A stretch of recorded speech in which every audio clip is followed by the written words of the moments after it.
She's OP. Incels won't They, fuck anything. They can't get no ass. That was a real joke. talk. They made her OP as hell in this game. Like that spear is an upgrade. You can like use energy with it now. I have been watching a lot of people play it. The combat in it is way smoother than the first one. Oh, it's so good. It's like I can easily run around shoot motherfuckers left and right like it's nothing. It's so If fun. if the first one felt so clunky, that was actually the main reason I wasn't that big of a fan of it. So But many on top of headshots. that, too, the story was fucking ass. I'm sorry. I look. They performed well. The voice acting and everything throughout it, and the animation, it's all performed well. But the story for the first game is the most vague piece of shit, incomplete. I hated it. I don't spoil it, but they kind of expanded on it in this. Like, Well, they battled it's the second I fucking mean, game. but what they did in that, it ain't over essentially. Like she just like delayed. But that black dude, Silence, he kept that shit. So Yeah. Dude, we need to bring back old school voice acting like Resident Evil 1 on the PlayStation. No. or Yeah. from Spider Man That shit shit. No. was so Keep that, They You bro. want get some terrible ass voice acting. That's Need what to you get Too dude. want. much right now, Need to too. get. it's I need to get funny. dude from Come on, dude. I'm about to stick you. Yeah, It's Tone about to get funny. drunk, bro. All right, so I'm gonna try this one. What do you think? What do you think about this one? What do you think about this one? I've been wearing that Oh, one for. she's cute. I've been wearing that outfit for a while. This little Renaissance fair ass outfit. It's not realistic. Women don't really have muscles. Yeah, dude. I hate this fucking topic, bro. Yeah. I'm just kidding because of all that flack that it was getting last I time. know. This one It was is just this like, one. oh, look, she has a chin. That's not right. That's She not has a right. chin. Women with chins should not exist. What do you mean she's not 90 pounds throwing fucking thousands of pounds worth of robot metal around? Man, they were like, why It's does she not right. why does she have What do you caked up mean? makeup on? Why doesn't Despite she all have these fucking makeup? robots. That's terrible. Women should only have makeup on. Why would she? And Why actually, would she she does take wear time to makeup. put on makeup? The You funny part telling is, me a funny telling me part a is, woman can't be fit and above 90 pounds? No, that doesn't make sense. She has to be only double digits in weight for her to be considered in shape. she has to look like Rob Liefeld daughter That's so to do her wrestle. underweight, man. And That she also her proportions she'll have to be be Rob skin and Liefeld. bones over here just lifting shit. I'm arguing with some nigga right now on Facebook about Goku and Beerus's punches being universal. They are. They're not. They are. They're not. They are. Wait, Their what? punches were not going to destroy the universe. Who's? Yeah, they were. Beerus and Goku's. They literally say that it shakes him and they can feel shockwaves across it. But that's the same shit you get when the stars Galaxies. made. Dude, they said if they continued to If they fight, continued, they would have eventually destroyed the universe because everything would have got ripped apart. Yes. Not one of them punch. They didn't say one punch is going to blow up everything. They said the yeah, continuing to yeah. fight was going to blow up everything. Okay, you're right. You're This right. nigga's arguing that one punch was going to kill everybody eventually. If they But had. here's What would I feel like what's that? crazy, dude. Beerus and Champa just being in a grapple with one another was gonna fucking destroy two universes. We're gonna make them clash and everything. And that was more due to just like the frequency. Not even Yeah. necessarily from like them being that strong. Because you know what's funny about all that is all that got thrown to the dust when? And the very next fucking arc with Goku Black. When that nigga turned into the universe. Where's that universal power at now, Goku? You could so casually do it by trading one punch. Dude, I think that arc was written by Kanye West. No, what happened was somebody got one little mistranslation from the Funimation dub, which they already said was a mistranslation of the Funimation dub too, and it was kind of just a hyperbolic term. They didn't think people would take it that serious, and they sat there and they dick rag Goku forever. they really thought those DBZ stands were not going to take it serious. Yeah, They didn't think it was gonna be that serious. they must have been smoking on some real shit because they know their fan base. Their fan base is terrible. You talking about Z? Mhm. Yeah, The Goku stands in general, man. Goku people are the most Are they toxic. work? No, I'll take So that back. I was about to say it's the most toxic fan base, but I keep on forgetting that Star Wars exists. I was gonna say, what was worse? It's a top tier I was like, toxic what's fan worse, base. Goku or Batman fans? Star Wars fans, still. We haven't officially started yet, Cheryl. Oh yeah, we can start. By the way, just do Peacemaker. I know. Give me a sec. Fuck that cone up waffle. What? Wiener. Fuck that cone up wiener. Fuck that cone up. I haven't finished Peacemaker, by the way. I don't know. But Wait, we you just- have it? No, You we still have it? No, we still talk about it though. Bro, you've been telling me watch Peacemaker, and I finished it before you. Wait. They didn't finish it yet? I know what happens. No. So I'm good though. So we good. This I man think- over here. I think I got like 2 episodes left. Calm down. I'm good. No, This but you were telling me for wild, weeks, and I caught Like up a with week, it in 2 like days. a week, literally a week. I've been playing Horizon, man. So you I'm saying playing you a would've game been- much better than Horizon. No, you not. There's no game with that. He's playing Fortnite. Stop lying. I'm not even playing Fortnite. Look at that, you wrong. Tekken. Fuck off. Nope. Black Clover. Nope. Although that game Uh, is fun as shit, I'm not gonna lie to you. I might oh, actually Need for pick that up Speed instead. Heat. Nope. Damn, which game are you playing? I was lying, by the way, when I said it was better than Horizon. I'm playing Avengers though. Oh, okay. I was lying off mine. Yeah, we gonna have to fight. I was like, look, I was literally about to rush through the Hawkeye DLC and Black Panther to get to Spider-Man.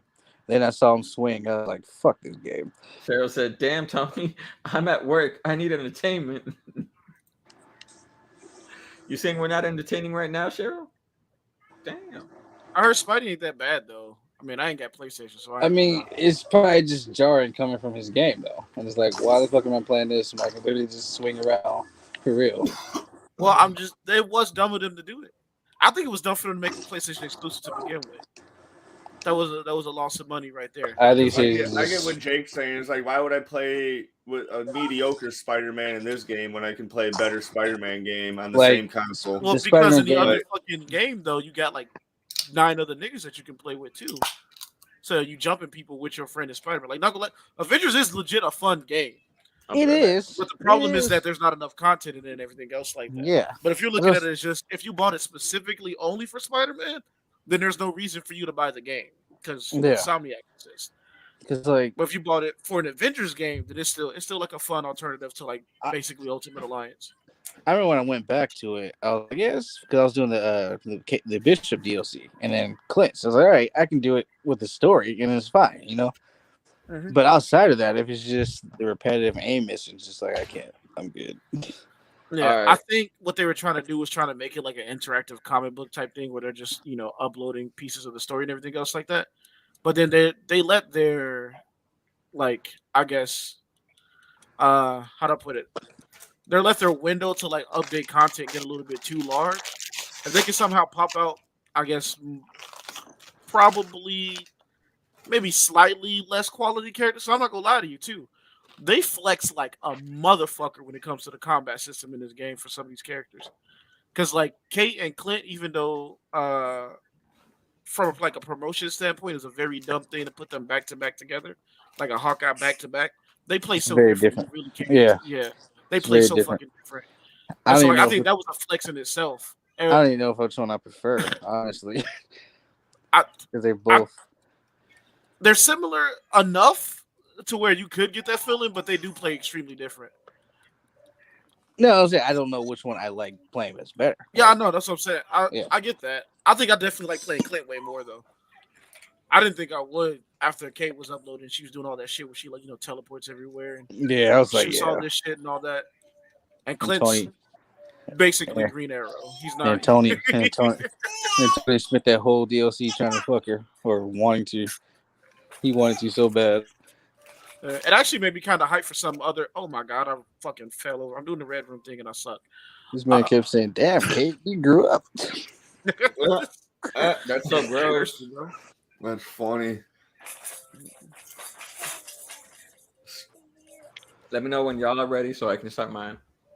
I'm ready. Get on you. Y'all were talking though. It's a Go ahead. podcast, nigga. Oh, Well, Cisco. Fuck off. Vibe. Let's go.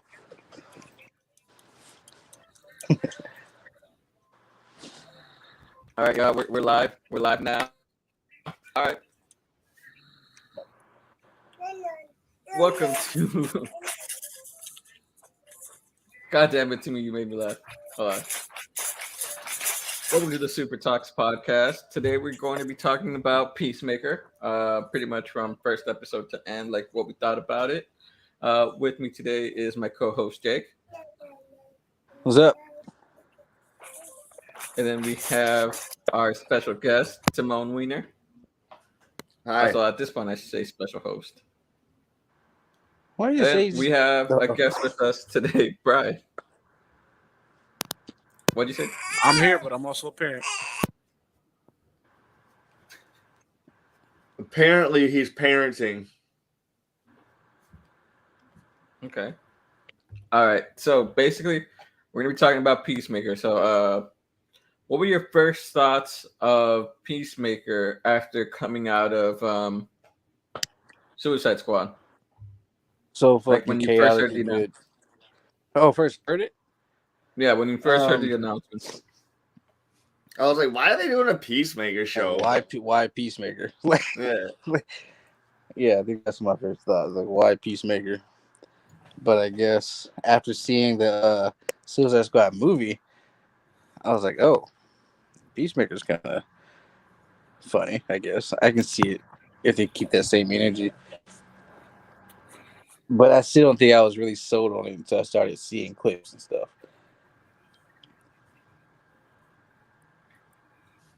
I didn't even think it was going to be Peacemaker surviving the Suicide Squad at the end. But then when they mentioned his name instead of Rick Flag's name, I was like, fuck. And then they announced the TV show. I was like, God damn it, not this fucking guy. But what about you, Brian? I loved the show completely. This man I didn't even wondered. hear what I said. Yeah, you're not even answering the question. My bad. Well, again, I have a pulling fucking a baby in my Nasser lap, here. so y'all can suck my dick. I just heard. What do you think, Brian, about it? Because I literally, again. Nah, he's No, like, I meant about like the question. What was the initial- question? Repeat the question. the initial Well- announcement of Peacemaker. Oh, I didn't hear that because again, I had a baby crying on my lap, so I didn't hear the question. My fault. I just heard what you think. But the initial announcement of Peacemaker, I honestly didn't care one way or the other. I kind of figured it was probably gonna be good because some of the other shows that DC already had running that people don't pay enough attention to ended up being really good, even if they were funnier. And then when I actually got to see it, I was like, okay, I like John Cena as Peacemaker. When I finally got to see Suicide Squad, I expected the show to be kind of funny too. Yeah. But like if you've seen like Doom Patrol or any of the other stuff that actually has been going and everything, it actually gives you a very similar vibe to Doom Patrol. Then you kind of already knew what to expect. It does help bring like the comic books back into comic books, like all the fucking wackier shit that happens. Like Doom Patrol is really good at being a comic book show. Yes. And how come their fucking low budget ass fucking Cyborg looks better than the fucking big budget Warner Brothers fucking Because Ray Joss Fisher? Whedon hates black people? I don't know if I'd say you look better because you look a little rough, man. I know he's just like one step above what's that fucking called? Smallville Cyborg who just wore a fucking like shiny jacket. Fucking I think that looks better than what they did. They put like paper mache on his boy's face. And it's not even like. Hey, you know what's funny? I remember when they first released the image, I got a text message the next day. It was like one of my friends. He's like, "Y'all see that dusty ass Cyborg?" It looks like a cyborg that's like really impressive costume wise if he was going to like a fucking college party. Dumb as fuck. It just looks dumb as fuck. Or maybe a convention. That being said, though, the dude who played him though does do a good job. It's like the opposite. Because like after a certain point, it kind of just wears off to you. That and Robot Man. Was it just like Robot Man? Yeah, Brendan Fraser. Okay. Also looks Yeah. terrible. But again, they both do such a good job though in their performances and everything. After a while, you don't give a fuck. Yeah. I don't know who the actor inside the Robot Man suit is. Brendan Fraser. No, he just does the voice. No, he There's a does different both. Brendan actor Fraser's in the inside the suit. suit. No, he's in No, both. Brendan Fraser's in the suit. No, it's not. Yes, it Yeah. is.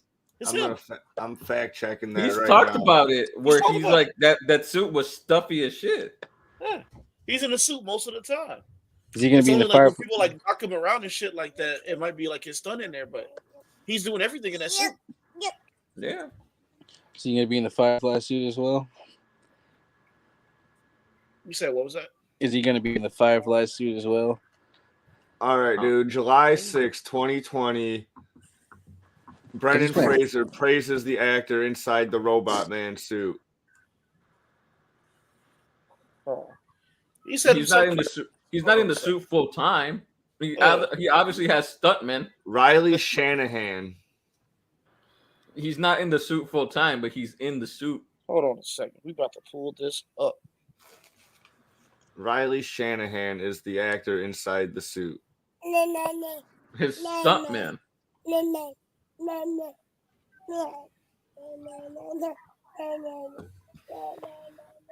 He's gonna be a Firefly. He's gonna be Firefly as well in Batgirl. All right, so back to Peacemaker. So, when you guys watched the first episode, what was your first impressions? She was just chaotic, but I loved it. Timon? My first impressions of the show.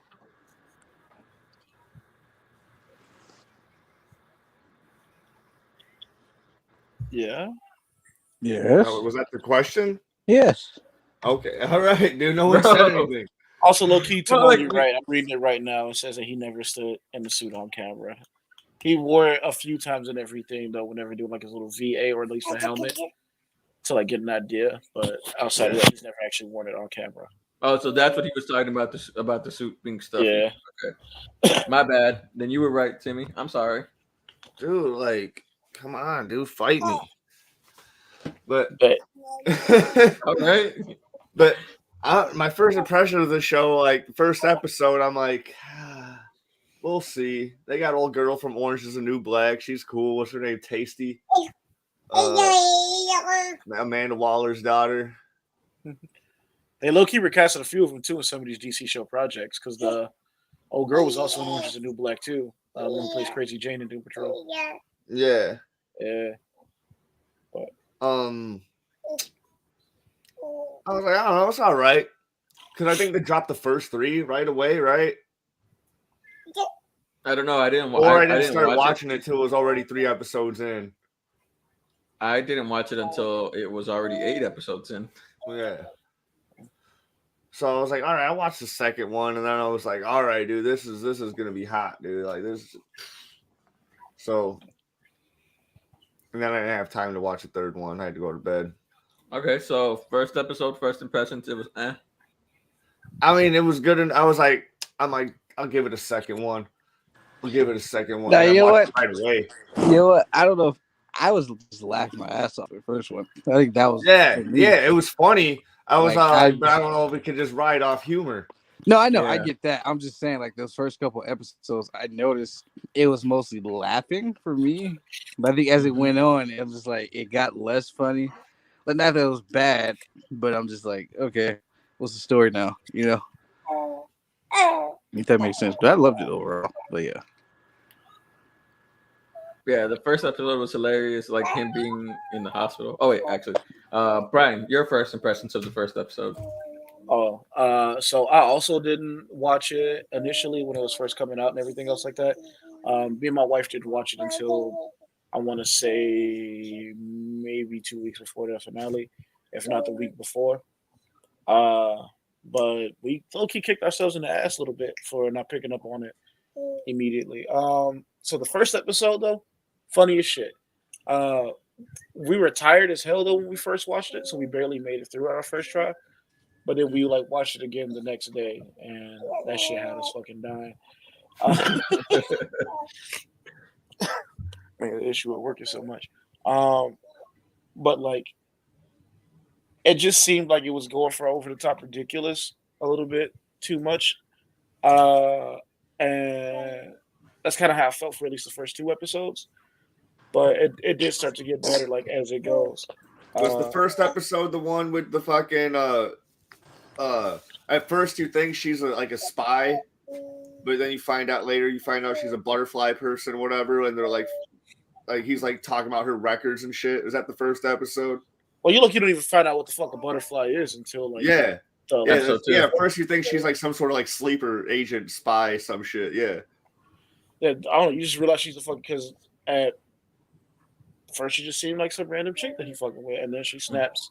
Yeah, and then it seems like she might be like a hitman or something else like that. Yeah. And then midway through her like trying to kill him, she starts ragdolling him around. He's like, "Oh, this bitch meta. Wait, like this is a much worse situation than I thought it was." I thought he was gonna be ragdolling her, but it flipped on his ass. Yeah. Like, shit, I'm about to die. But it was still crazy though. Yeah, first couple episodes, it's just a lot of like laughs. Like that's why I think I posted in the chat. It was like this shit is just chaotic, like the whole vibe of it. Like that argument, the argument he had with his fucking neighbor. It was so random.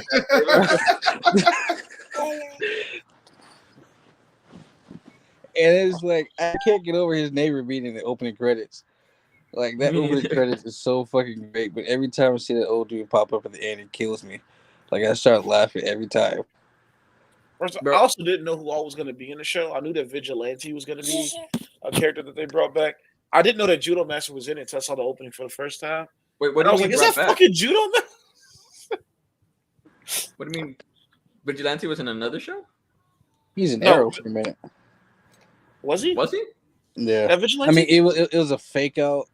It was a different guy because Adrian Chase ended up being Prometheus, remember? And then the Vigilante was some other dude. Oh yeah. I knew that Vigilante was going to be in it basically from like the show announcing it and being like thinking everything, and that they had casted old boy as Vigilante and everything else like that. This So dude I knew that he was going to be in the show. It's Cormac Gallagher from Harry Potter. Yeah. It's like, damn, okay, don't look like him, but I did not know that was wait. The black dude in it. I guess James Gunn just cast him in Guardians 3, and I'm thinking like High Evolutionary, or that's what people think it is. I could see you that. Think he'll be playing High Evolutionary.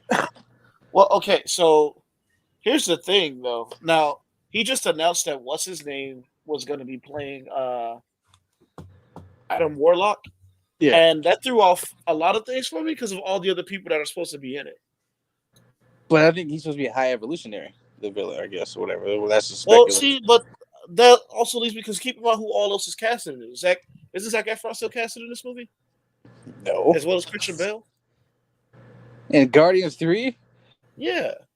Christian or is that just a rumor that came around for a while? No, Christian Bale's in Gore the God Butcher, Thor, Love and Thunder. Okay. They might cross over. They might cross over because I think Guardians. Because he left with the Guardians too and everything. Guardians are in Thor 3 as well. I think you mixing up Taika and James Gunn a little bit. No, you mean Thor 4, Thunder and Thor. Love? Yeah, 4. Yeah. Yeah. I think you mixed up Taika and James Gunn.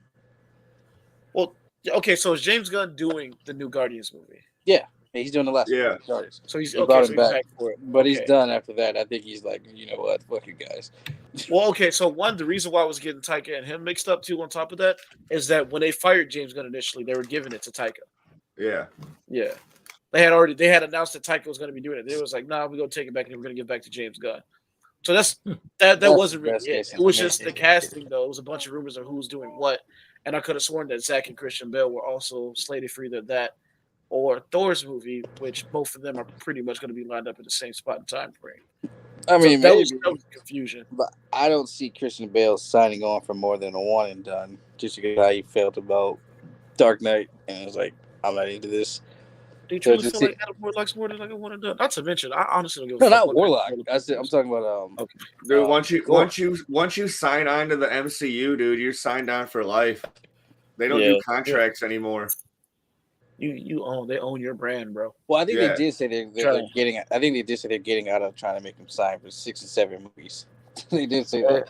That is kind of. Although they're still like, planning on trying to own your brand, because right now, if they kill off T'Challa, then what they're doing is they're trying to control the narrative of what's his name's entire career, Chadwick Boseman. Even though Chadwick Boseman has played way more important roles than T'Challa, Yep. they're gonna try to like carry and drag that shit out for as long as they can milk that for money instead of letting his legacy be like him also playing Black Panther along with Jackie Robinson. Oh yeah, dude, they'll build fucking T'Challa statues and fuck all sorts of shit. Yeah, everything will be. I bet they're even probably going to be changing. I guarantee, if they didn't already, they're going to be changing T'Challa's design in the comics to look like Boseman. If they didn't already, I'm not reading current Marvel now, but I bet he's going to look exactly like Boseman the next year or two. Oh fuck yeah! Oh fuck yeah! Versus them just recasting them because there's dozens of talented Black actors that probably need that spot. Oh, and I think kids need T'Challa. It's a rumor. It's a rumor that a T'Challa variant, Michael B. Jordan, will be in Doctor Strange for Illuminati. I mean, I can see that though. Yes, who did I watch? I think I was watching Comics Explained. He has another channel where he just talks about theories and shit, or about the movies and stuff. Yeah, that would make sense though, because like it looks almost like the Doctor Strange from the What If one is the villain for this Doctor Strange one. So he made one of them anyway. The theory of the Illuminati. Obviously, we're deviating from this. This is also obviously going to be another like MCU talk along with Peacemakers, just deviated. But I guess the theory is that the 6 Illuminatis, obviously Xavier, Tom Cruise, Iron Man, Carter, Captain Carter, Black Bolt for some reason, Balder the Brave. For some reason. No, I say that because I mean I like Black Bolt. The dude, he was hating on him. He was like, nobody cares about Black Bolt. Just because nobody liked the Inhuman show except me. I mean, the Inhuman show was terrible though. But maybe for some reason it should be from Balder the Brave because like why? You think they're gonna add Namor in there? Monica Rambeau, and then Michael B. Jordan, T'Challa variant. And it's like testing the waters for how people respond to it. I thought. Now the one that threw me off is throwing Monica in there because that would completely destroy Monica's character. Yeah, well, you don't need Monica in there. Not Monica. You need Reed Richards in there. Maria. They can't Captain Marvel. My bad. The mom is Maria, but a variant, not Monica, not this Monica in 6 or the MCU, but a variant of Maria that became Captain Marvel. Basically the same thing. I guess the same scenario, but she was the one instead of Carol that got hit or whatever. I guess that's the theory. That was a black woman that Wanda was fighting in that trailer. Come on now. Who else would that be? Besides Scarlett Johansson. I hate you so much. I just think that they shouldn't kill T'Challa. I think Trevante Rhodes should go ahead and take that role as T'Challa. I think she needs an MCU role in general.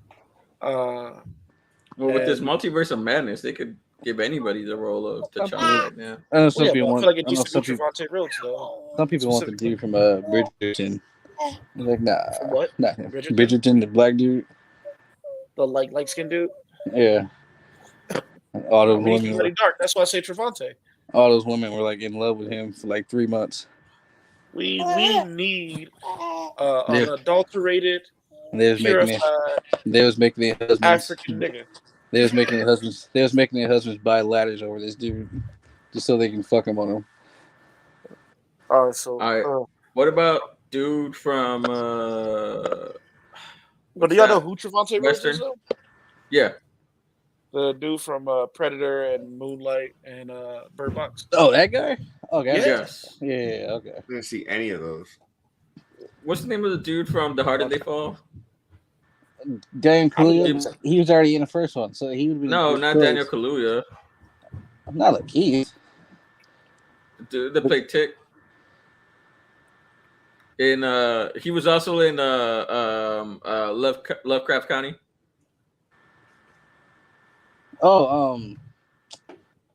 Why am I forgetting He's his already name? Kang though. He's already Kang though. Jonathan Majors. He's already playing Kang. Oh yeah, he is Kang the Conqueror. Yeah, fuck. Yeah, it's only the only people up there I could think just thinking about is probably like Lakeith Stanfield, maybe. Shit, bring No. Will Smith. I Fuck don't. that. Bring in You Will know what? Smith. Fuck that. Yeah, let's go ahead. Take it safe. Say, Throw Will Smith in the suit. You know Will Smith to do that shit. Just do it. Will Smith will fucking murder everybody. Nah, actually, I heard a rumor that they're trying to get Will Smith for Blue Marvel, which would be dope as and so that fitting. would be nice. That would be dope as you hell. know, I actually wouldn't want him to play Blue Marvel. You get to you okay? What? Well, no, okay, not saying that he would do bad and everything though, but my pick for Blue Marvel would actually be his creator. This nigga act. Say what? His creator. His creator been acting for years. Kevin Okay. Graveau. Kevin Graveau is the dude who played. So how? Have you seen the Underworld series? Well, most of them. The elder fucking like the big black dude that was just like basically death walking. What's his name? Kevin Graveau is his name. I would say forgot yes what the character's 10 name years is. ago. I'll say yes now because Adam Brashear always kind of looks okay. older. He always looks like he's like about 40 or 50, This dude. but just like in really good shape. For Blue Marvel. And Kevin Graveau is he's got the look. He's just bald. He's 59. I mean, that's. I mean, That's what I yeah. said 10 years ago. Yes. You got an I old. say right man. now, I'm looking at him in 2021 right now, bro. He's still in really good I shape. mean, I see him, but He is still really I'm in good just shape, saying. but nah. He's 59, man. I mean, I'm sure he didn't sign Tom Cruise to a 7-picture deal because he's 59 too. Adam Brashear about fucking 50 when he pop up. So how, First off, Tom Cruise is doing coke lines in the bathroom before he does a stunt. That's why he's able to move like that. First of all, wait. Okay, are we reading the same character? Because Blue Marvel ain't a young nigga, bro. He's not young. bro. I'm just, But he doesn't Okay. look that old. Yes, Nah, he he does. does. No, he doesn't. Yes, he. Okay, hold on. Wait a minute. He looks in his No. 40s. No. We go. Blue share Marvel the screen, looks bro. in his 40s. We sharing screen, cuz. Hold on. he what? That's 40s with some gray. That 40s dude, and some What? gray. He That dude's look old. old as hell. that dude's old as fuck. That dude old as shit, B. What are you talking about? I hate you so much. damn. What are he you pulled- talking about? That's He pulled- somebody granddaddy, bro. He pulling Monica too. Damn. Yeah, that dude's old.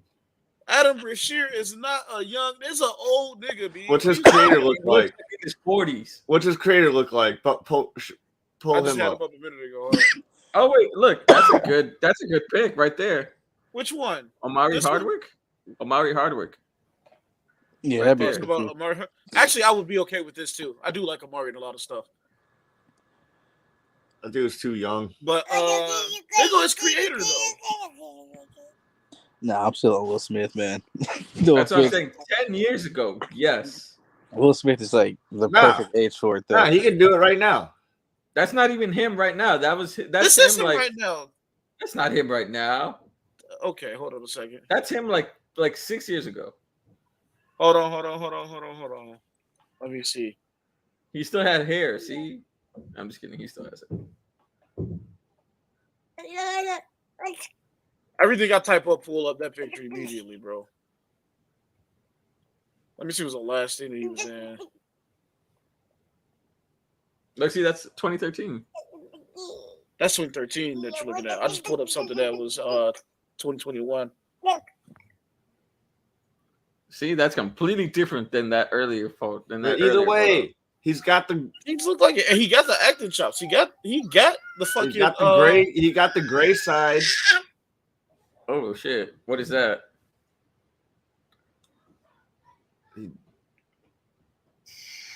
He Brian disconnected. He disconnected when he took his. Or no, something happened. I think he closed off the StreamYard instead of the other thing, Maybe. What? like a dummy. Yeah, why'd you throw me in the back, bro? I didn't close StreamYard at all. I can still hear you, you dumb bitch. I don't know what happened. It wouldn't let me add you back, and like something I happened stopped with your sharing mic or you in something. the back room for some reason. I don't know what happened.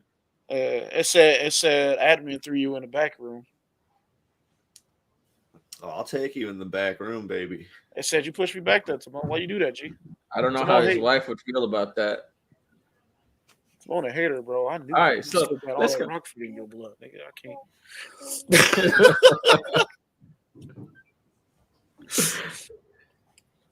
No, but okay. So, I mean, I guess I partly feel what Tony said because he ain't gonna be able to pop up in too much for too long anyway. Because that's stay that old. I'm saying like that's why I said someone in their 40s has gray hair. Like so like.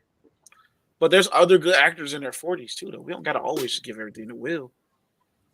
I mean, we haven't lately because he's been getting nothing but bad roles. What? But it's not Well, even outside just of the gray hair, you dude. told me I know Gemini Will Man Smith was is. good. I know You told Will me Smith is a Gemini safe Man choice. was good. I know Will Smith is a safe Sit choice, here and tell me but that you know Gemini Man he was know he good. would kill it. Ask permission first. All Wait, right. hold on. Cheryl. You didn't like Gemini Man? It was okay, I never saw Gemini but Man. it wasn't that great. It wasn't bad.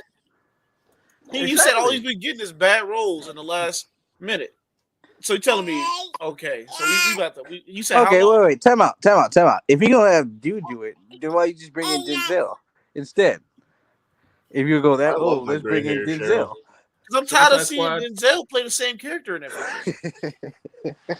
Because he can do more. Like he does more in Broadway. Like Who, Denzel? yeah. Yeah. I mean, Kevin Graveau got more range than him, and he ain't been in shit but like 7 feature films. And he got more range than Denzel. Denzel the same nigga in every fucking role, bro. I'm sorry. I love him, but Nah. he's a great actor. But I feel like I'm watching Denzel in every Denzel movie. You know I what? don't They feel could like also give this. They could give Blue Marvel to Jamie Foxx too. I was about to say actually the better pick for any black actor right now out of like top like A-list would be Jamie. Like I can't think of many black male actors that are more range and diverse than him in general. And also for some reason don't get the same type of respect that he deserved. Because it's the same issue with Will too. Will also just play himself. I think in this movie where he's playing Serena and Venus' dad, he stepped out a little bit. And also a little bit in his role in Ali, but Ali was a lot like him. I thought you were gonna say in the Venus and Serena movie because he was actually a good father. I thought you were gonna say that. I don't even. I thought you were gonna go there. I ain't had nothing to do with that. That's between him and his sons that feel that way. I was just explaining to Daniel, it's not just Jaden, but Trey felt the same way to a certain degree because Daniel got some weird hate fetish for Jaden. Yeah, he got a hard on hating Jaden Smith.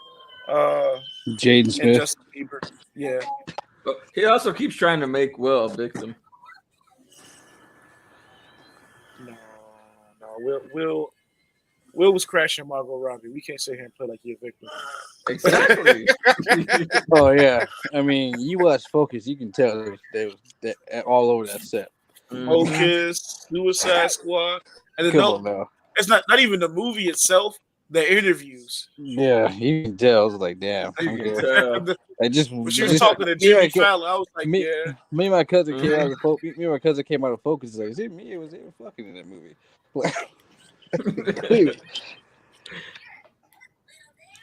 Here's a question. If you got to reboot the entire MCU, right, to where you got your dream cast. I love the Sega Dreamcast. I'm gonna beat your ass, G. Anyway, Daniel Radcliffe as Wolverine. Okay, no, just real quick. I was about to actually ask if you guys would put this one character and y'all cast at all, and who y'all cast him as. Actually, for either of the two comic things, we should probably get back on Peacemaker after this too. Actually, yeah. First, which company and what character would y'all put Leonardo DiCaprio in if he's either in any comic cast? Ooh, damn. Okay. Because for me, it would have been Hank Pym. Hank Pym. He could be Hank Pym. He does play a good asshole in movies. When MCU started, he'd be fucking good Gambit. Or like when comic book movies were kicking off, he'd been a good Gambit. I think he would have been too. You know what? If Maybe- we could get Wolf of maybe- Wall okay. Street, Maybe. all right. So I'll let you go. What about the question? Huh? What about the question? See, I was thinking that, but I'm gonna go in a different direction. I feel like than he's a DC guy more than anything. I feel like he'd be a DC. you say. I Like think, some, you know like what? some actors you can tell Marvel actors, some you can tell. It's not a slight on either one of them. It's just I feel like Leo's more of a DC guy. That's a crazy cast that I never thought of, and I desperately want it now, even right now. The question? No, I'm gonna go with I'm gonna go with something different for Leo. Booster Gold. Booster Gold. He'd be a good He would have Booster been Gold great as now. Booster. Yeah. He'd be a That's great what I said. Booster Gold. Wolf of But- Wall Street, Leo as Booster Gold. He Oh, only no. gets knocked out for Booster Gold because I have one very specific super fan casting that I still desperately want for that role, and I might shoot somebody if he don't get it. What, And Seth Rogen? No, The Miz. The Miz. Okay. I think Legends just cast down. Now, to get someone who kinda looks like the Miz. No, I need to be The Miz. What's dude's name that was best friends with Heath Ledger? I keep forgetting his name for some reason. Jake Gyllenhaal. Jake Gyllenhaal as Blue Beetle. So Leo and Jake Gyllenhaal working side by side. Booster Gold, Blue Beetle. What about Ray Palmer? I think Jake Gyllenhaal would have been a better Green Arrow. I mean, Yeah. he can kill a lot of roles. But what about Leo for Adam? Palmer. For who? Ray I don't Palmer. know. Ray Palmer. I don't know. Maybe, but not that much. I was thinking. I really like the question. I'm trying to think of another one. Actually, I can see Leo and Jake playing a lot of like Golden Age heroes. So, like, I can see one of them playing like Alan Scott and like I was bringing about to him say into, like, Green Lantern. I was Yeah. like, yeah, okay. yeah, or like Jay Garrick and shit like that. I feel like they would Mhm. bring them out to light and into a more Mhm. modern perspective. For sure. Yeah, Wildcat. Our man. Jake Dude, Gyllenhaal maybe is someone fucking who Iron I Man. actually fan casted as a Wildcat a while back. Wildcat should be Ron Perlman and nobody else, or Brolin. That's perfect. Either Ron Perlman or Brolin, one of the two. Brolin. Do Brolin. Well, Brolin playing everybody right now, damn it. Well, he he about is. to be Cable and Thanos at the same time. So let him. They bringing Cable back and Thanos.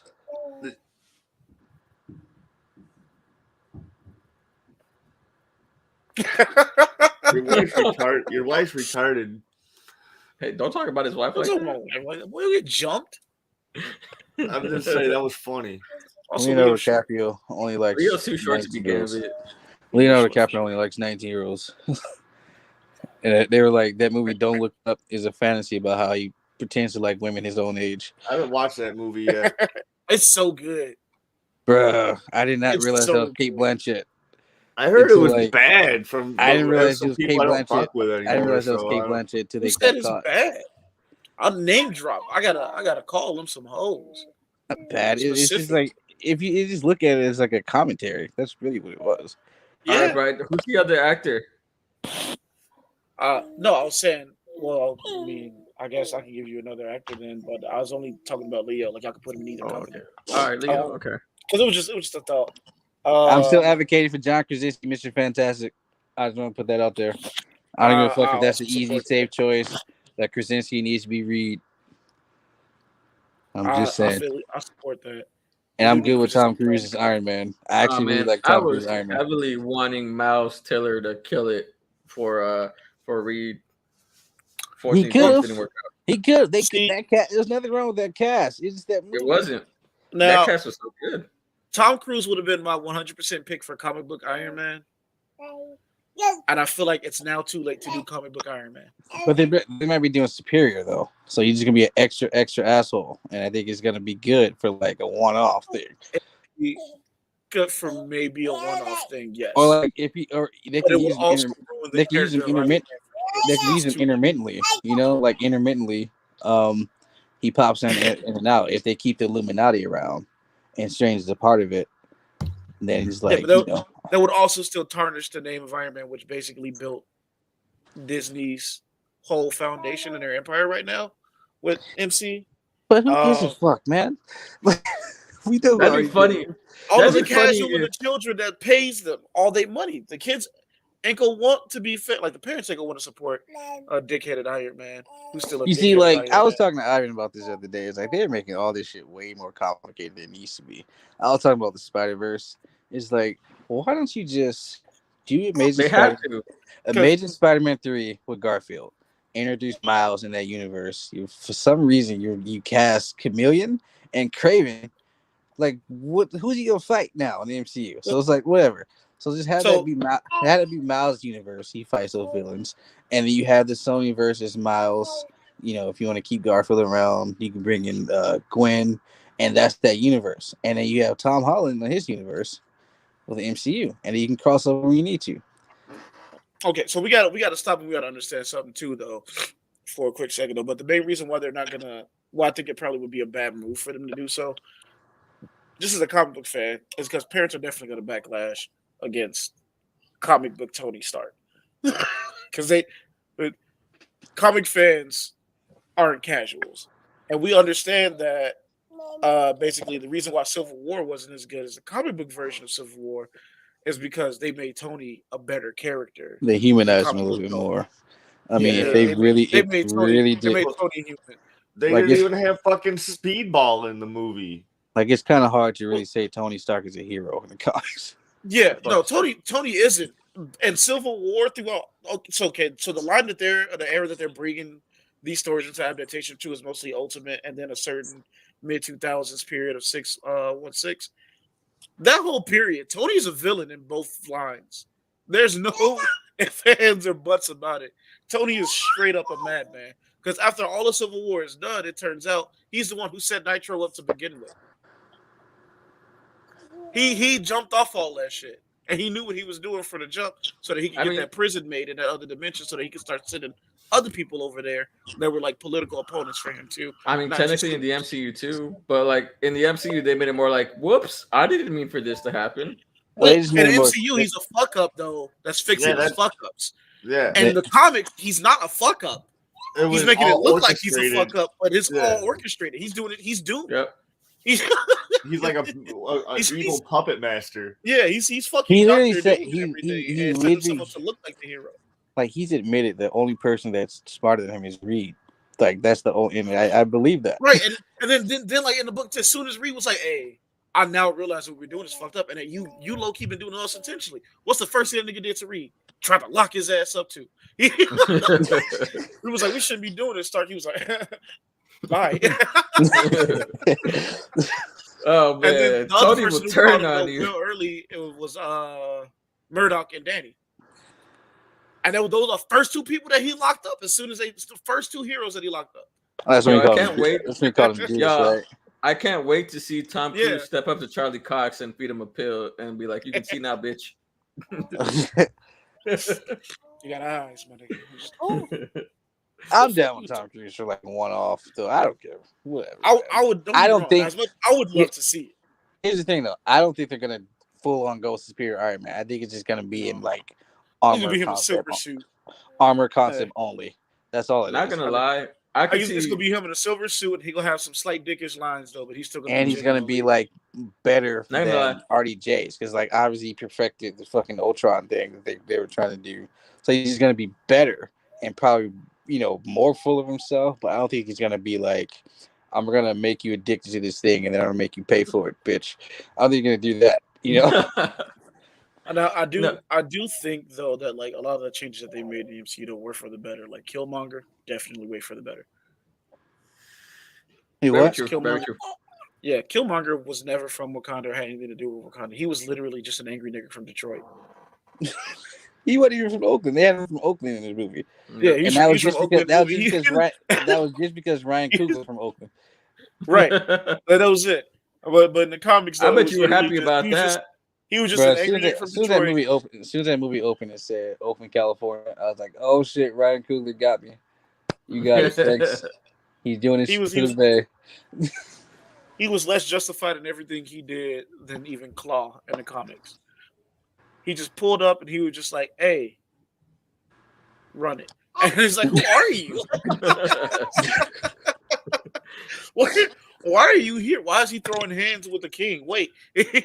He's not even like he didn't even get like any type of like boost or anything. He just ran off of pure fucking belligerence. Anger. And that was enough of threat. He showed up with 2 fistfuls of Hennessy and tore down Man the has, whole country. man has some black Air This Forces. man said, bro. "I don't want peace. I want problems." 2 Always. Yes. fistfuls of Hennessy, some black Air Forces, Black Air Forces. a do-rag that wasn't tied all the way, and a black and mild. And that nigga ran wild, bro. Oh my god.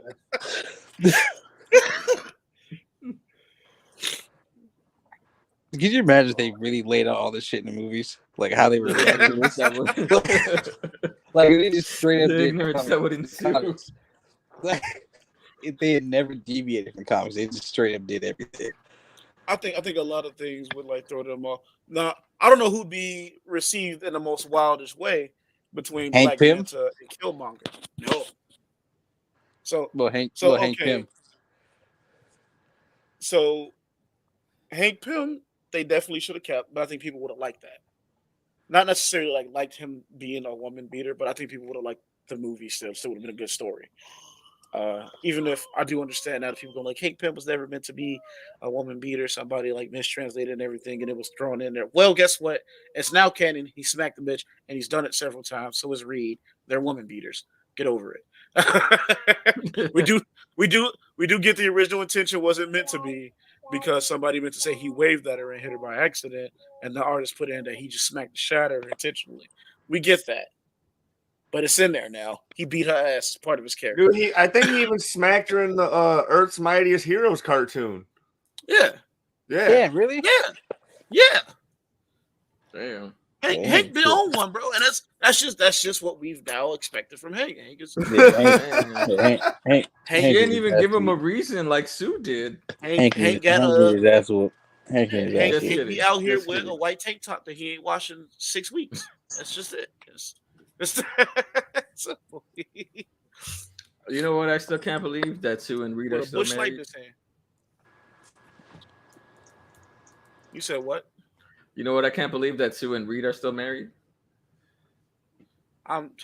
Look, as I said, we do need Krasowski to play the cuck, because ain't nobody go sit here and justify how many times Reed done damn near flooded an entire country, all because his wife just stepped out on his ass again. Sue for the streets, bro. I'm sorry. Oh man, I love Sue when I explained this to you and you were like, "Oh shit, you're right." Poor Reed. So sad. Nah, he deserves it. He's an asshole. He deserves something bad to happen to him. His wife cheating on him is one of the things that he deserves. You ever think that maybe that's the reason he's evil? Nah, because she cheated on him after the fact that he's done shit. No, I don't know. What do you mean? She is for the streets. She is for the streets for sure. Sue for the streets. Why do you think Doom always on his head, bro? She did it already. It's too late. Sue for the streets. Doom is a sim for Sue. Really? Yeah. Okay, but we should probably get back on topic as Peacemaker. All right, let's go back to Peacemaker. Fuck. Yeah, you were about to get me to go off for a second. Bro, you're the one that started it. You did. You're the one that started going off. No. Yes. Yeah, it's on recording, bro. You're the one that started talking about the MCU. You dumb fuck. I love you, Timmy. All right, so we talked about our first impressions of the first episode.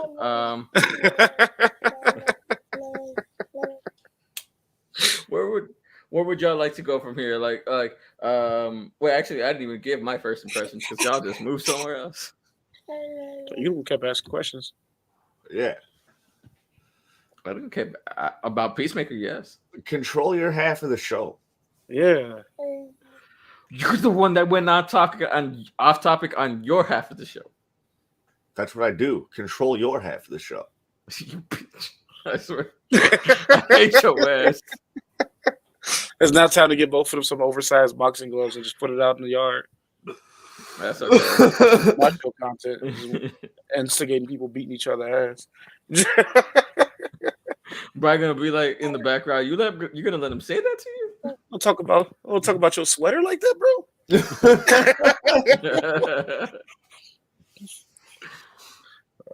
All right. So, my first.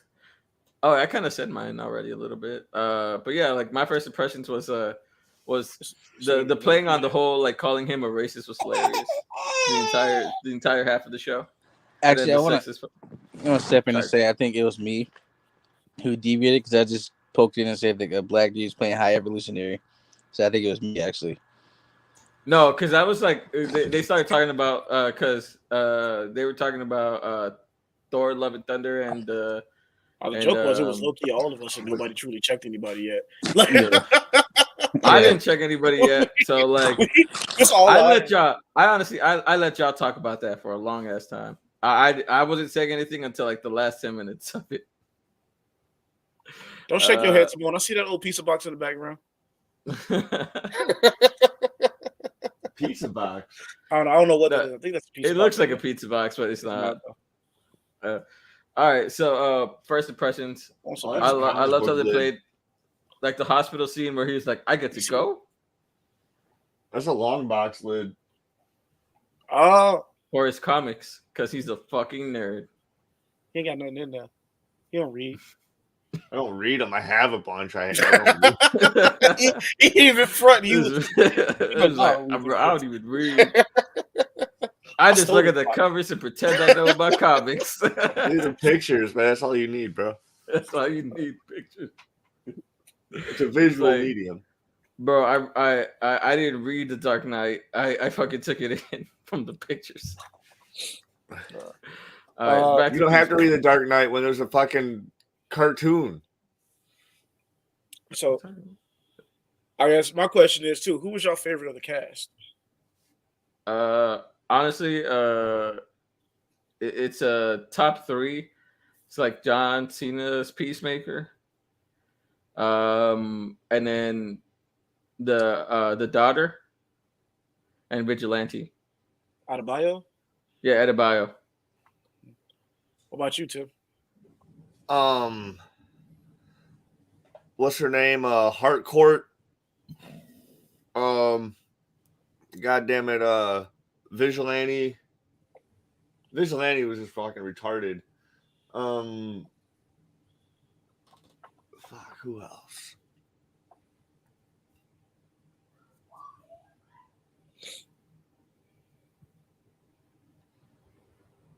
This man's trying to make it a singer. The one fucking old sheriff dude. The one who did they even truly give him like his actual name? What are we talking about? The one who was working with the evil butterflies. Yeah, the one who's working with Mern. Yeah. Mm-hmm. Really? He had like 2 episodes, and that's one of your favorite characters? He was funny. Dude, he was funny as shit. He was weird as fuck. He couldn't even like pretend to like know how to be sad after like he killed his like coworkers or whatever. Like, you know what? You mentioning that the end credits to this show is fucking hilarious. When he was the end credits, oh my god! Yeah, I told you the intro was the best. The intro was the best. Rolly hips. No, he said the end credits. The end credits. The scenes. Okay, yeah. Or it just be like the little like fucking ad libs and like the run off improv spots that they did. Mm-hmm. Who's your favorite today? Dalen? He muted himself. I said, who were your favorites? Besides him, I like Vigilante. I like that scene where he deliberately got himself arrested because he just walked up to some cops. Threw that shit through the window. Vigilante is probably the best character. He's number 2. I'm kind of actually disappointed that all of y'all ignored the very best character in the whole show, and I actually got smoked for all of y'all for it. Number 1 character in the whole show was Eagly. Oh yeah. Oh yeah. Eagerly, no, hold on. You're right. Eagerly is in their own league. He doesn't. He's not. He doesn't. Eagerly's not even part of the list. He has his own place. The VFX artists for Eagly are top notch, dude. Because like, there's times where that motherfucker looks like it's a real eagle. Talking about between the puppeteering team and the 3D effects artists. Yeah. They honestly did do. I feel like they did a lot of budget on Eagly. Because there's not a single moment where there's a real eagle on set.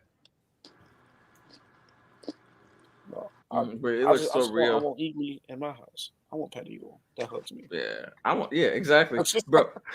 The second time that a human, bro. So your eagle gave you a hug. He's like, yeah. I don't buy that shit. Fucking Adebayo was like, nah. Like, you a fucking lie. The second time it happened, it was funny how you started taking pictures of it. It's fucking hilarious. The chemistry though between the cast is all A1. The motherfuckers is hilarious. All right. So you know what was one of my favorite scenes when the second time that Peacemaker goes to the bar and he's talking to Hardcore and he's like, you got some killer tits, and I'm not saying that in a sexist way. Just looks spectacular right now. I don't mean it in a rude way. And then he just walked off also. He was so serious with it. Yeah. And I don't mean it in a sexist way. I mean it for real. Like, what? This really mean like they look nice. I'm just saying. And it pisses off. Well, you get what he's trying to do, you know? Like, tell me fuck. You know how I called like Ride Johnny Bravo? That was actually live action Johnny Bravo. Oh, dude, that'd be hilarious. And now I kind of need John Cena to play a live action. John Cena would probably do it, dude. Fucking he probably would. I feel like he 100% would. Yeah, and I think he'd be perfect for it. I think it just like he feels like he knows what he should be playing as. Yeah. No, dude, like that dude's just a funny motherfucker, dude. Like, yeah, that's why he carried the WWE for like a decade. I still wish that they gave him a bigger role in either of the two companies to play, but I am glad they gave him this so he can just fuck around and nobody really be too serious about it. Exactly. But I still really like him. He actually was pretty good in both 12 rounds and the Marine. 12 rounds is so slept on, by the way, of a movie. But I feel like John could definitely play a more serious character if he needed to. 12 rounds is decent, but the Marine was not good. Come on, man. Ain't nobody here about the He definitely worked on it like he can, but he has really good comedic timing. Like I saw that in Trainwreck. He's the best part of that movie. Ain't not one motherfucker in your life will ever agree with you that the Marine was bad. That's because people haven't watched the Marine. I never saw it. Yeah. We now about to do a homework this time. We gotta watch the Marine. I'll watch it. And then we gotta tell. They have a hostage. It's my wife. That's literally how he delivered that line. So what? Yeah. It's terrible. You gotta watch it. You gotta watch it. Is that one line the whole fucking movie? Like, that's how he delivers those lines. Yes, it's not good delivery on his line. That's how you talk. That's how you talk. We must. Yeah, that's how you talk as a regular person. Yeah, and I don't speak well. So he could have been playing a character who doesn't speak well. He's a Marine. They have to speak well. You're saying you.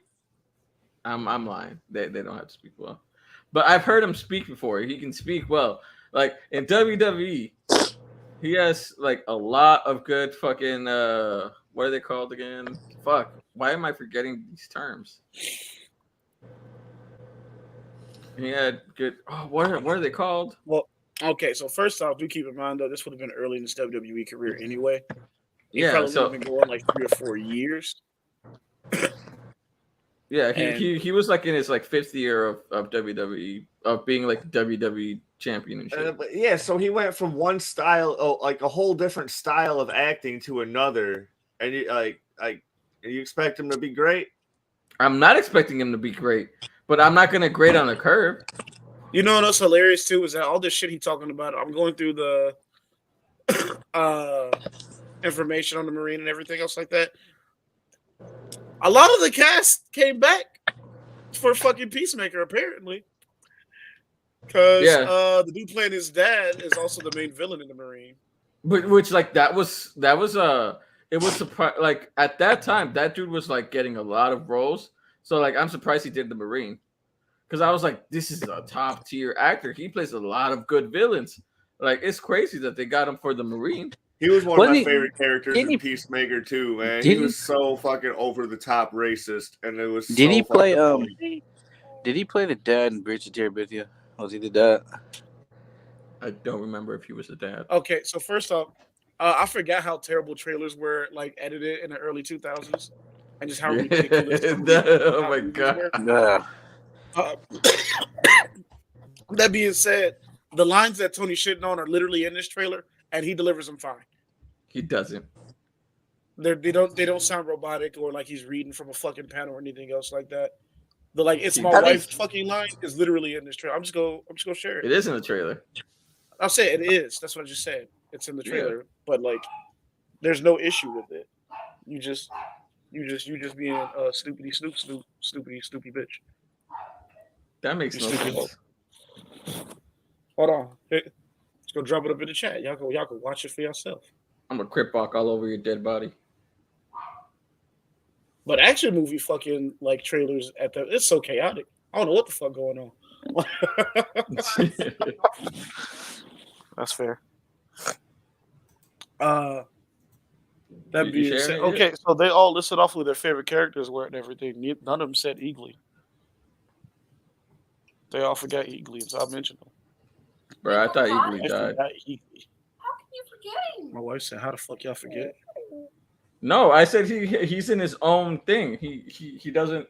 He's above the list. Tony's bullshitting. That's his response. No, he said Eagly's in his own thing. He's above the list. That's why he ain't saying him. But he lied. He forgot about Eagly. So Tony deserved to get jumped. He just threw everybody else on the bus. Go ahead, jump me. I don't give a fuck. Well, but it saved him. But also the running joke too with calling him a racist throughout the show also made sense though, considering who his dad was. Yeah. The entire time, and the whole reason why he was locked up is he was basically doing shit his dad was telling him to do. So, you know,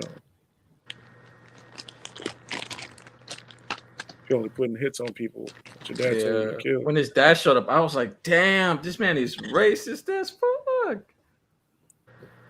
Yeah, that's what he's basically the Grand Wizard. When Vigilante walked in. He's the White Dragon. I know, but like he's basically the Grand Wizard of the KKK. He's above the Grand Wizard of the KKK. It's funny how they have like those. They actually got away with it. It's kind of funny, but he's so over the top. Like when they were fucking laughing at dude, Idris Elba's character with the rats. Yeah, you tell him that just please tell me that that's not the fan who shot you. And she goes like, "Oh." You see John Cena just go quiet. He's like, some of the information on that mission was confidential. I can't reveal that. It's just like, what? He's like, what kind of panty did I raise? I felt bad. I felt bad for Peacemaker the moment I saw his dad. I was like, damn, that's really his dad. Could you imagine how rough it would have been if Dad shot stayed in it? Dude, Peacemaker's dad in like the last half of the show was basically like the wrong kid died. Yeah, the wrong kid died. It's kind of fucked up too, but I do feel like John actually showed way too much chops on that. Like he did a really good job just conveying the stress that Peacemaker would have been going through in that situation. Yeah, and like all the comedy shit just left immediately for like a good 5 minutes. And he was just like, "If I'm about to cry too, I'm about to cry because he killed a racist."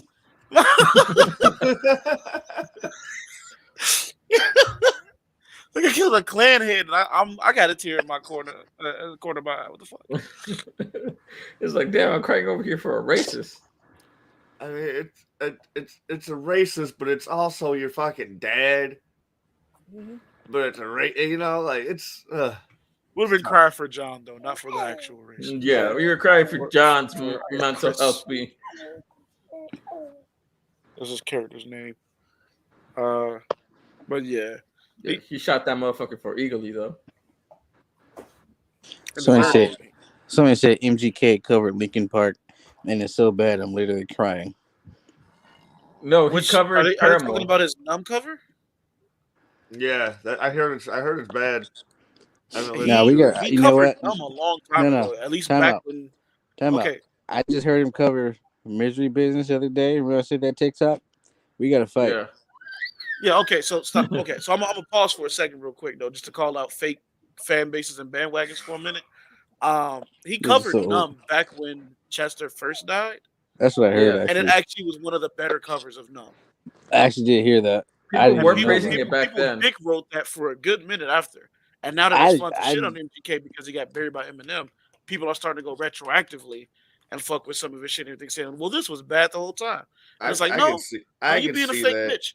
I never listened to it, so I have no idea. I haven't listened to it either, so I have no idea. Now, what he did with Misery Business, though, he do deserve to get his ass beat. You know how uncool I am with music, so I have no idea until 2 days ago, and so we got to fight over this Paramore because I'm just saying that like the whole wagon went real quick. No, I get from, that. Dick Rat MGK. Yeah. To like flipping on him real hard. That's how I feel.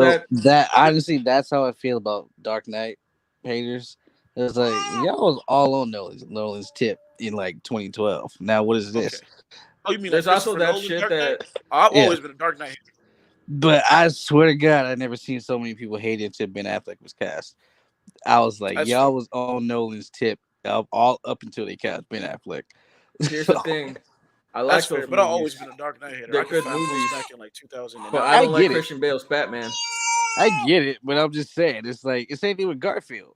It's like y'all was in love with this until Tom Holland came along, and now all of a sudden, especially after No Way Home, I'll be the first to tell you. Weren't in love. People weren't in love with hated Garfield when that people shit hated Garfield. What are you I talking remember about? catching a lot of flack for defending him. That's what I mean. Me too. Yeah, that's what I meant. They were like hating him, and now all of a sudden, they loving him. That's what I meant. My bad. It was the opposite. The opposite with Garfield.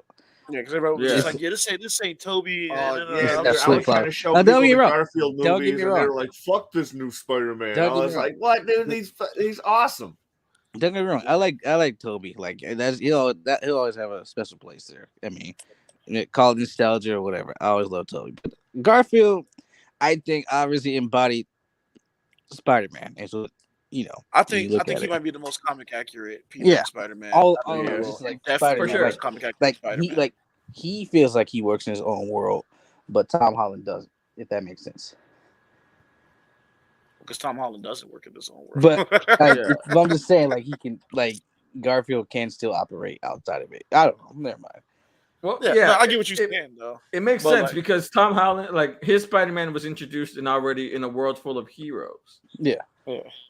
But I mean, it's all the same shit. But this MGK Paramore stuff, I get what you're saying. But like now, all of a sudden, you're hating him because Eminem basically destroyed his career, but that was his fault. So actually, I think it was more the fact that after him and Eminem had their little beef and everything, because people still dick riding him during that. Started a beef with Slipknot. Yeah, that's where he downfall was at and everything, because people didn't care about. Like people would still argue back and forth saying that he won the beef with him when he definitely didn't.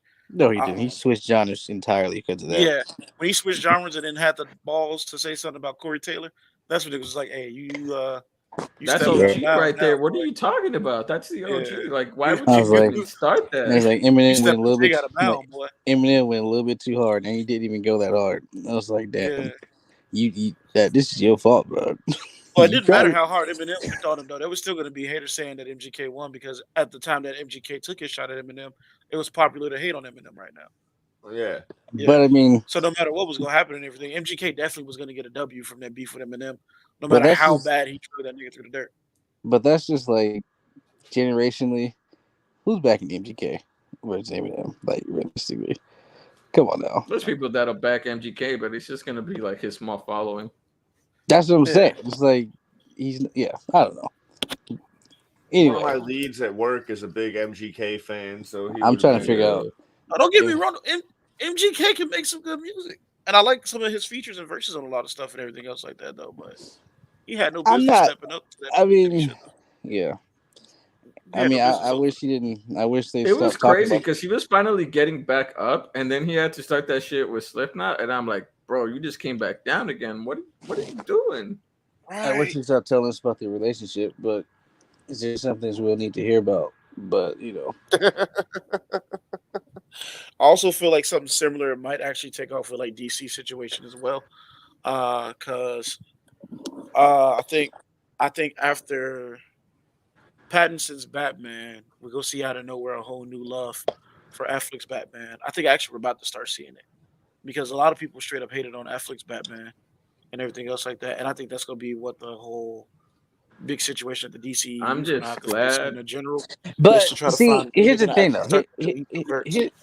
Here's a bigger problem. What the fuck are they even doing with this Batman stuff? That's what I'm saying. They don't know what they want to do. They got so It's like scared by okay, like so backlashes and everything else like so that. they got Pattinson. They're already talking about Mr. Freeze for the sequel, but then you like Keaton's on board for like the old man Batman essentially, and What's her so flashpoint? That's why okay, but what are you gonna do with Pattinson? You just keep him in a different universe? he's gonna become the new Batman, like their actual Batman. Then what do you do with Keaton? Because he signed Well, on as their Batman. he's only for Flashpoint. No, he's in Batgirl too. Yeah, but Batgirl's not Yes. part of like the continuity of the DCEU. Yeah, he's not. They said that Pattinson is going to be in the continuity, not as the Wait, so what's his Pattinson name? is Batgirl's continuity? You saying? No, No, Pattinson is the DCEU's continuity. He's supposed to be playing pretty much super young, super early Batman, hmm I but thought it him was and set in Ben modern Affleck times are though. the same Batman. I thought it was set yeah, in modern times though, or he just gonna? I don't fucking know. Shit, I don't know. they're gonna This change it with Flashpoint, where like he's gonna become the actual Batman, and then everything's gonna switch up because of Flashpoint. Because you know how they did it in Flashpoint, where like yeah, you can really like try to fix things, but like once you change time and you try to yeah, go back to the original, you're not gonna have it the same how it was yeah, before exactly. yeah. I know the So like they're story. gonna make him, I they're know the gonna switch story. out, yeah. So they're I'm gonna just, switch out actors and all that. So like literally, Pattinson's Batman is gonna be DCU's continuity along with the Flash and Aquaman.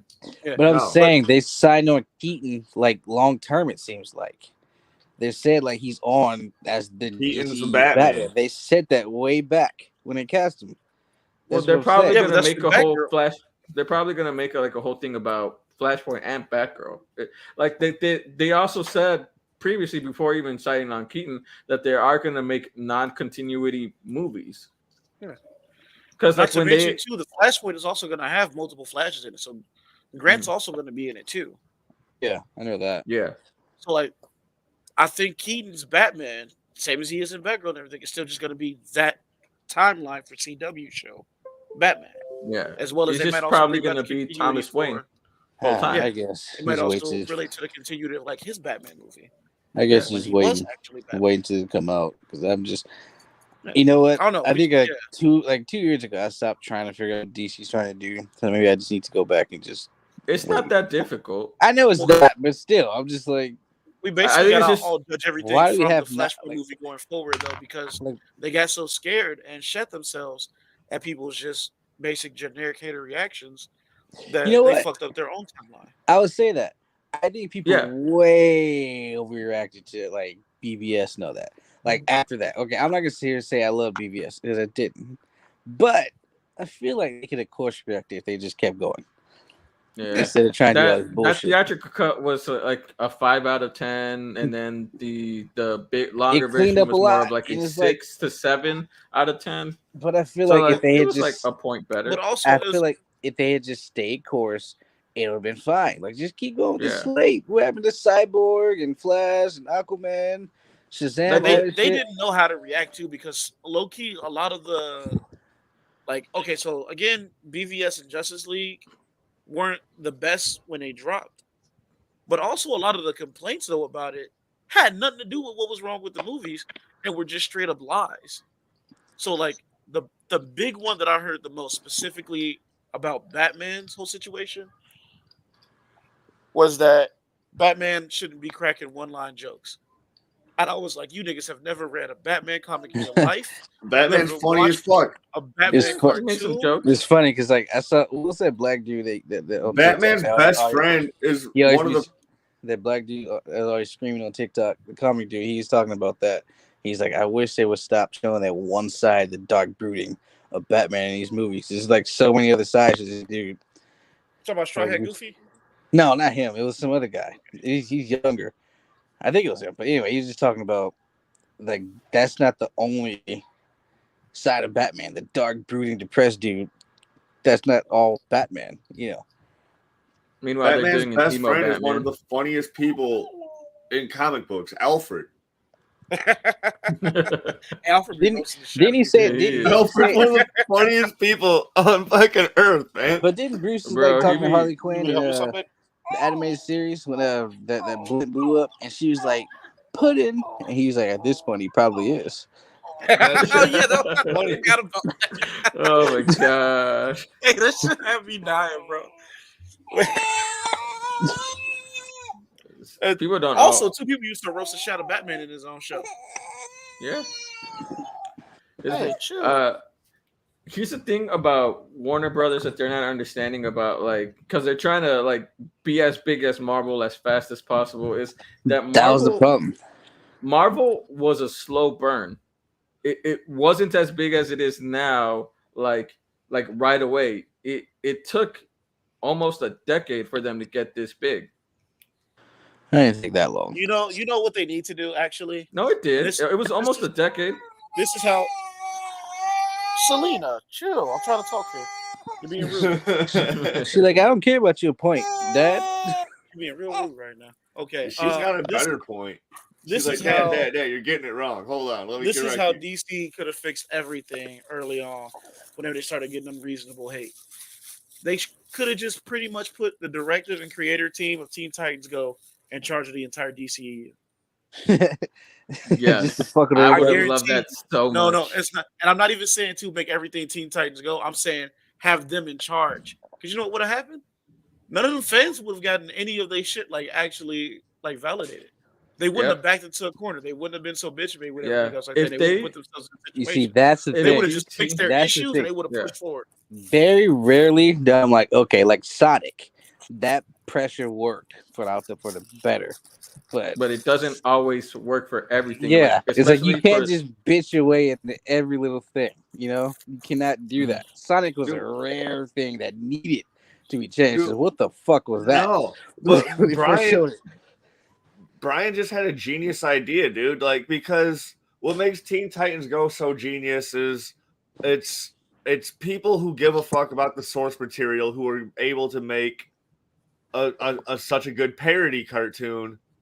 Because like you're not gonna be able to make a bomb ass parody cartoon that's lasted so long if you don't know how to make jokes about the Mhm. source material. If you don't know about the source material and shit. So like Like- it's obviously people who give a fuck Yeah. that are in charge of this cartoon. So like Mhm. that Like you makes might take that as like a Yeah, slide. right. If you give them a shot to actually make like a serious film with that budget, I bet you they would flex. They would so do it. Like a lot of They people would just flex. like write it off as being stupid, but they like it is so well written stupidity. I'm just half the Titans team Go. did the Lego Batman movie and niggas roll Mhm. Lego Batman dick to the wheels fall off, bro. I don't understand So how I'm they just saying. love Lego Batman and hate Teen Titans Go because it's the Because- same fucking comedy. Because the Teen Titans animated fan base is among the most toxic in the comic book community that That ever is true. exists. Because in case y'all forgot and everything else like that, I guarantee you, if it was up to them, we wouldn't even be seeing half these shows on HBO Max. We wouldn't be seeing the Titan show, which honestly, after the first 2 episodes, I don't watch. I probably don't even think it should exist myself, but that's cool. A lot of people love it now. only I, watch, wouldn't I be getting watch it. I watch it. It's not the greatest, but I only watch watch it. like 2 episodes. It's like I can't get past it. I'm sorry. But you know what would have helped like DC after all these movies?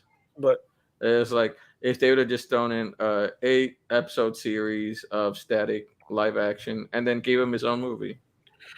Well, that was the thing too. Apparently, somebody had came out and said they were scared to restart up Static and everything because of the reaction of if it wasn't Titans, it wasn't going to float. So Static was supposed to get another start-off project and everything before Dwayne died, but because of the way that the Titans fan reacted to Lunatics, the Heroes of Tomorrow, whatever the one where like had Teen Superman go to the future, they reacted to that and got that canceled. They got Justice. Wasn't it Superman 3000 or something? They couldn't even give Virgil a fucking cameo on Static. I mean, on Black Lightning, dude. Like they couldn't. First off, Black Lightning shouldn't have been the show that started up. I'm sorry. That show was decent. It should have been Virgil to begin with. I have seen a little bit of the first season and everything else like that, though. It was pretty decent. And even though I don't like the main dude who's playing actual Black Lightning. Dude from Living Single. Dude from Living Single. Dude from Living Single. Way too stiff. Nigga fight like a mummy. I can't support that. But other than that, though, everybody else, even his like actual performance, acting wise, not even just the action shit, they all killed him in there. Mm-hmm. Yeah. I dropped it when they started doing their CW shit to the show. Oh it's just like you now have a strong female character. Psych. She now a piece of shit. She's useless. She's in the way and she's crying about everything. Which one? Which daughter? Which daughter? Both daughters and the wife. I like the wife. CW cannot write a female character. I was completely done, and I'm done with all CW projects when they did this shit to Kara in her own show. I was done. The mom was like a strong black woman, and they made her a drug addict. Yeah. And what'd you say about Kara? You said they did this to her own show? When they made Kara do the same shit in her own show, I was done with it. You're right. That was the lesser. That was a lesser season. I can't. I know some people probably like, you're just being overly feminist. Every single fucking show boils down to that. Every single one. And it's always like the root problem of it. And it's boring and it's fucking annoying. And I wish it wasn't something that was so glaring to me. Like if they just did it in like one or two, that'd be fine. But they've ruined so many good characters by doing that shit. And it's always the ones that don't make sense to do it. You can have that trope in the fucking show. Just make sure that it's a character that fit that fucking trope. You don't got to make it every single fucking female in the show doing that same trope. They haven't done it to Lois Lane yet. What's the trope? What do you mean? Basically the female. Because it's not CW writing it. Because it's always the big female.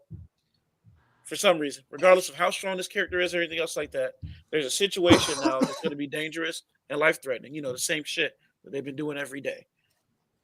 Dangerous, life-threatening. They might die, but if they don't do it, everybody go die anyway.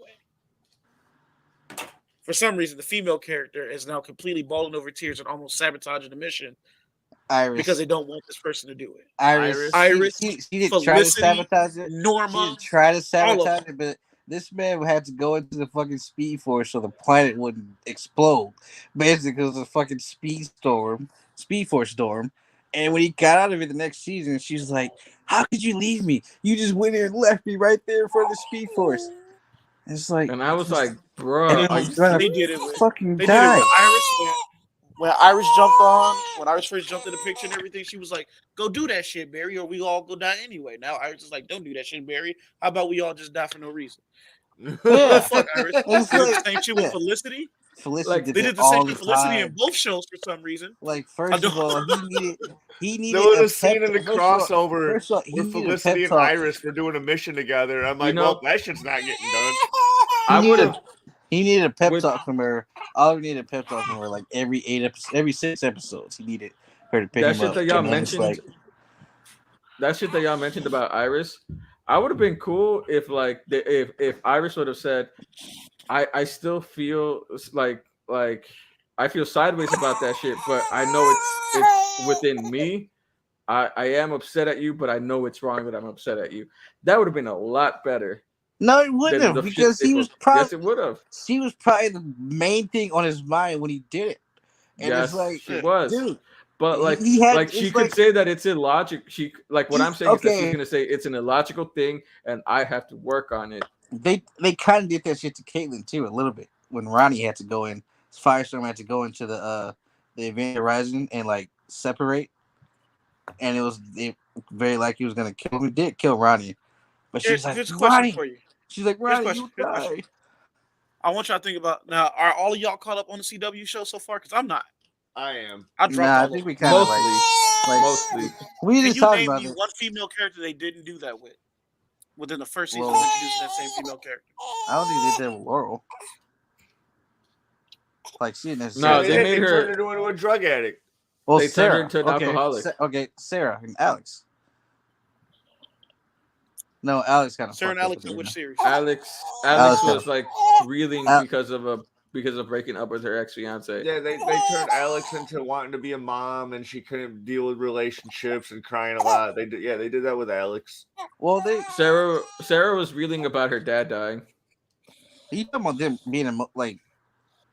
I mean, I'm sure they can Catatonic states. They were in catatonic states at that point. I think you specifically meant don't do this; it's too dangerous. But we're superheroes; we have to do it. I thought that's what you meant. Not like them just being No, it Yeah. sad was more over. of them being in No, catatonic no, no, states no. where like they become.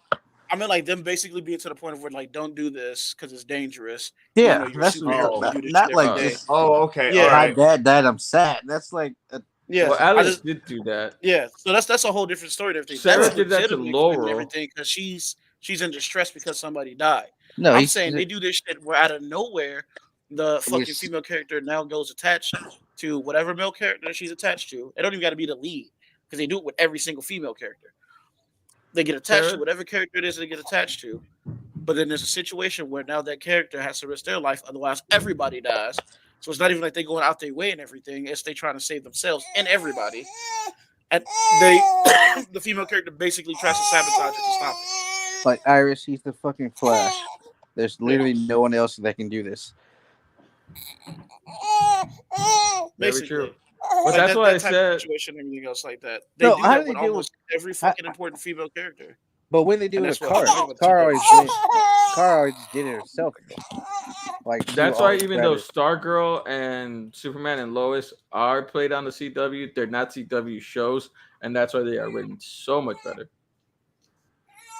I was like, me and Dalen were talking about this earlier. I was like, dude, like Superman and Lois, like basically like ignores the whole fact that it started from the Arrowverse, but it basically wants nothing to do with it. They don't mention any of that shit. Dude. Like, They mentioned Yeah, Kara. Diggle That's about it. Diggle appeared, but that was about it, dude. Diggle They showed mentioned up. Kara a lot. That's but all you about get it. is Diggle showing up, which is cool.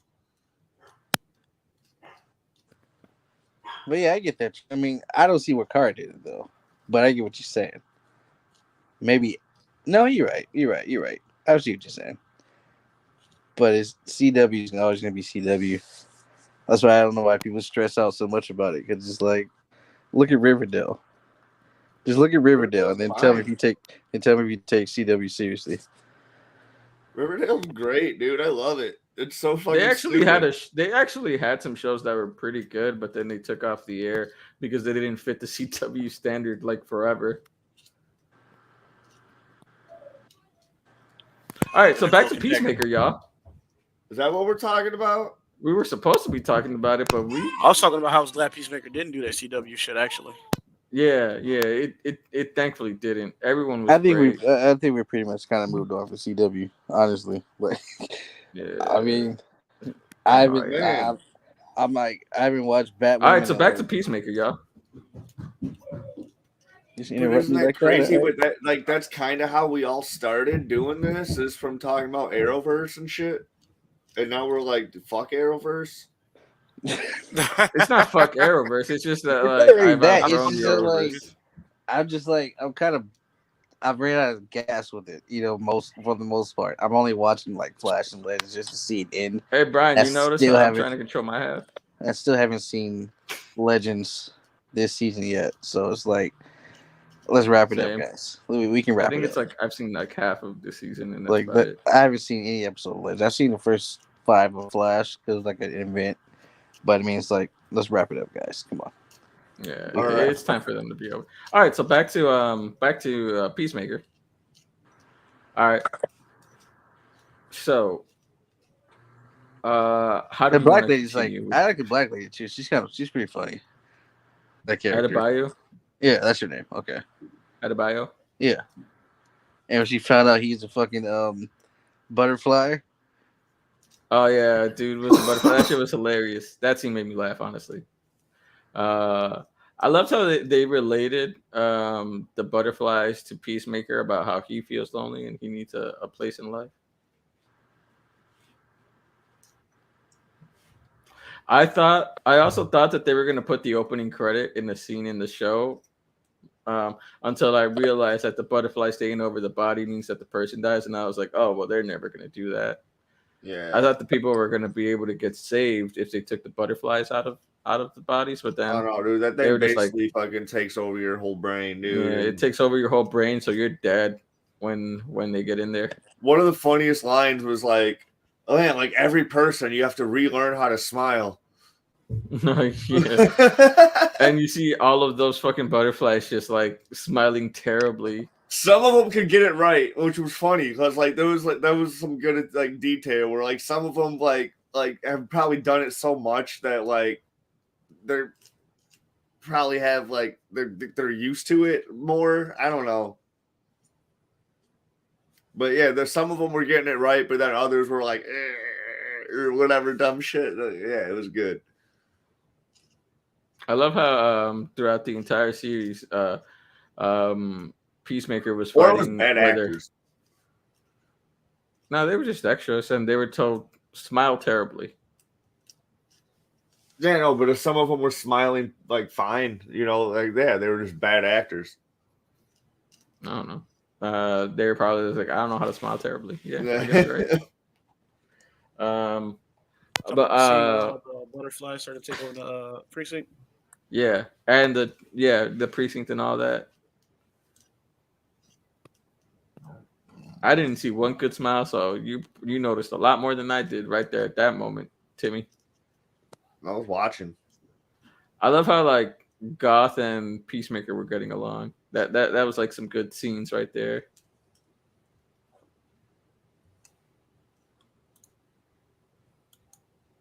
Or the hilarious scene in episode 2 where after he kills that lady, fucking Peacemaker goes back to steal her records. Oh yeah. Oh yeah. Oh fuck yeah, dude. Yeah. Those were his like favorite bands, dude. I played this dang first time to rob yeah. Mm-hmm. That's why his ass was dancing naked in that room. He was killing that shit too. Mm-hmm. Man, Dude, I don't know why, but when he's trying to get down that building, that was so fucking funny to me. Like if he just kept fucking face planting. Like he gets flopping himself. Like you thought he would be like way more skilled. You would think it was, but he just hit it again. Like damn. I don't know why, but I thought that one of the balcony things were gonna break on him and he was gonna fall down. I thought it was too. I think I mentioned this last week, but I didn't think that one couple from the apartment building was gonna come back so many times in the fucking show. Yeah, Amber and what's his face. They were a part of one of my favorite spots too. Actually, I know. That shit was funny as hell. Bro, I felt bad for dude because she got raw dogged by fucking Peacemaker vigilante.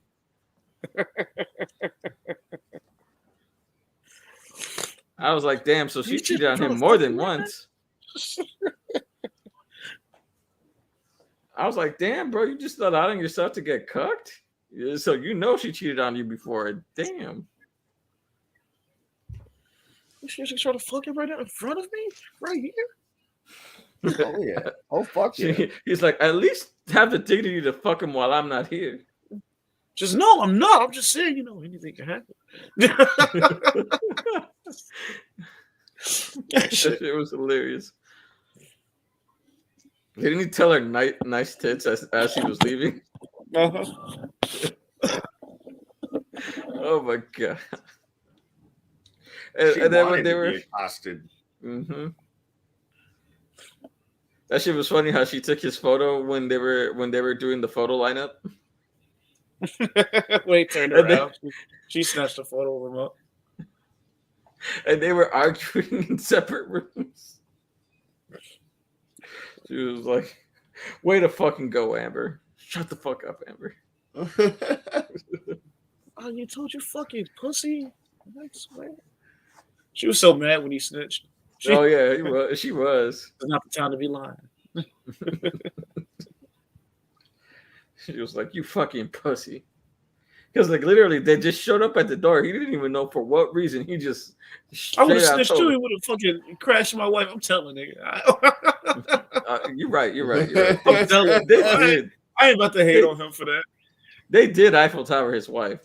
Yeah, I would have definitely. I definitely would have said something. I would have called him. They wouldn't have had to show up. Why he ain't leave her before that? Is he a pussy? True. She was right about that. I didn't say she was wrong. I just said I agree with him snitching. Oh man. Oh shit. The end credits when when Peacemaker finds out his they framed his dad. When they marked the car as his dad's and the fingerprints they changed to his dad's.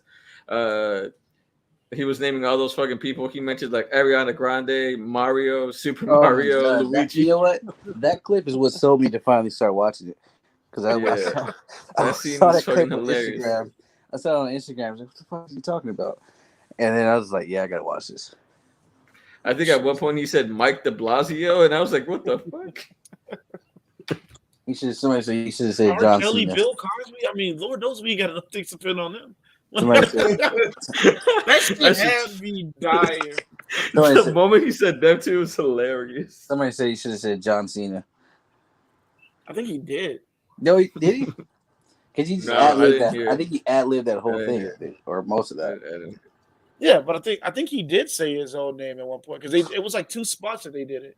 I think that's the only one that they did it in 2 spots too, because it was like right after the credits and then like. It was like right before the credits. And it was because there was a part in the episode where he did it, and then there was added out like there was an extended basically. Oh yeah, at the opening of the next episode after. No, the end credit. No, I'm saying like because it was at the end credit, and then like at the beginning of the very next episode, he literally was still naming off names again, and he was a whole different list of names from what he said. No, he wasn't. Yeah, he was. Yeah. I literally watched the episodes back to back. I didn't see this. Nigga, I did too. I'm telling you, that's what happened. So did I, and I'm no, yeah. Maybe I don't know then. Yeah, it was a whole different list because like when the next episode starts, he's going on a whole different list of names because that other episode ends on him cussing him out, and then he gives like a list of names and shit like that, and they tell him to shut up, and then like the end credits is him going over a whole list of names. Like in that same scene, and then the next episode start, he going over a whole new original list of names. So he goes over like 3 different lists of names. Damn, I don't remember that. I gotta watch that episode again then. And he's like, the fucking cunts from Riverdale. Yeah. The cunts from Riverdale. That's funny. Because then, like after they tell him to shut up and everything, and it's like that, he then starts listing off more names again. Mm-hmm. Oh, he gets pissed off and everything. Dude, at one point he said something that's going on right now. The internet's trying to start beef between Stephen Amell and John Cena now because, like, yes, with the fucking whole Brony convention thing. Because Stephen Amell goes to Brony conventions, and when they mention Green Arrow, he's all like, "Oh, that dude goes to Brony conventions." Or whatever. With a giant asshole drilled in the back. And they probably they tell me why they know each other because they're wrestlers and shit. You know, like. Tell me why you low-key spoke facts about Batman. You know what? At this point, this is all your fault. There's no fucking way. I'm pretty sure everything that he was saying was true. And then when they're like, how do you know this? And then when he said Google, like he was just saying, like, he's all like, you know, like, I don't even think he knows how to use Google. There's no fucking way Joker should be running around still. There's just no way. There's no way Joker should be running around. Still, there is a lie. To be fair too, there was a run of Aquaman where Aquaman was actually being raised underwater, but not in Atlantis. Kind of about like rogue fish and shit like that, and he did at one point want to fuck a dolphin. As a kid, he was like 12, looking at a dolphin, kind of suspect. So dolphins are one of the horniest animals on the planet. He's about to. I find it. Dolphin blowhole loose. Fuck you, Barry. Yeah, that shit was hilarious. When everyone said that like Barry's actually an asshole, that shit was hilarious. That I think all the Snyder cultists were pissed the fuck off about that, but I think I think that was golden. I don't even know. It seems like it was good. It seemed like it was good. I mean, I get the part about Cyborg's a little fucked up, obviously, but besides that, come on now. I find it hilarious that Flash is the one that started the rumor about Aquaman. It's not a It's not a rumor. It's like you're fucking dick, Barry. Is he the one who started it? Also, can we just hurry up and just cast Henry Cavill as like Union Jack or something? Somebody British. Henry Cavill? As Union Jack, somebody British and Marvel. So either Union Jack or I would have casted him as the Black Knight, but now they got Kit Harington for that. Why can't he be Captain Britain? No, you know what? I'm good with Kit because we got Game of Thrones people coming over. Then we got Peter Dinklage supposed to be coming back as Etrigan, not Etrigan. Well, but no, Kit Harington would have been my accurate pick for Wolverine because he's the same height. But we got Radcliffe. Wait, who you said was the best pick for Wolverine? I said Kit Harington would have been my pick for Wolverine though because they're the same height. Oh, he's like 5'4"? But who do you want for? Who would you have for Brian Braddock? But if you already had Jon Snow ready to play Black Knight, you can pick Jon Snow. You can pick Henry Cavill. Yeah. Well, we're pushing it 2 hours. We should keep talking about Peacemaker. Okay, that's a fair point. You're the one that told me to keep my half in fucking Chuck, so don't be giving me that fucking look, Wiener. All right, bro. You gonna slide? I still say Union Jack. Gotta hit his buns, bro. All right. That shit was funny when John Cena was looking at the fucking butterfly suspect when you said they can come up your asshole. Oh yeah, do any orifice. I do like how if Vern is a butterfly though, and he saw the PowerPoint beforehand, and he didn't check that. Did Mern confirm that they can actually do it through their butthole? Yes, I would believe so. I love how like fucking John Cena's character kept like fucking with that tech guy. Which guy? Oh, the tech guy. The tech guy, like you're fucking terrible at PowerPoint, and this is your only job. But that was just him shitting on him though, because he just hated him in general. Yeah. I felt so bad for him, like when he was in that in that farm building, that ranch. When he was inside that ranch, and like he had to explain like the reason why he dyed his beard.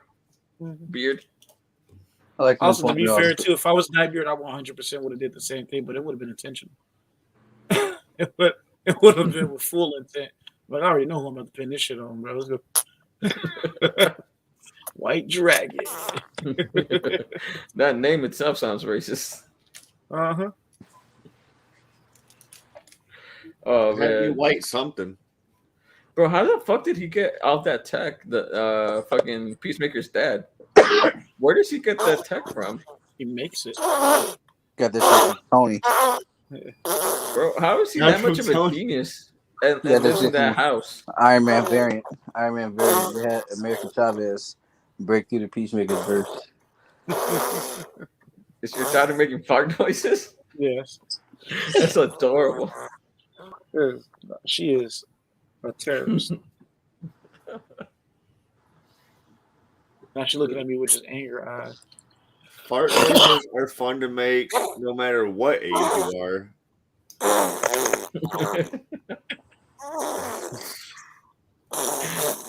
You know what I didn't know? What? Is that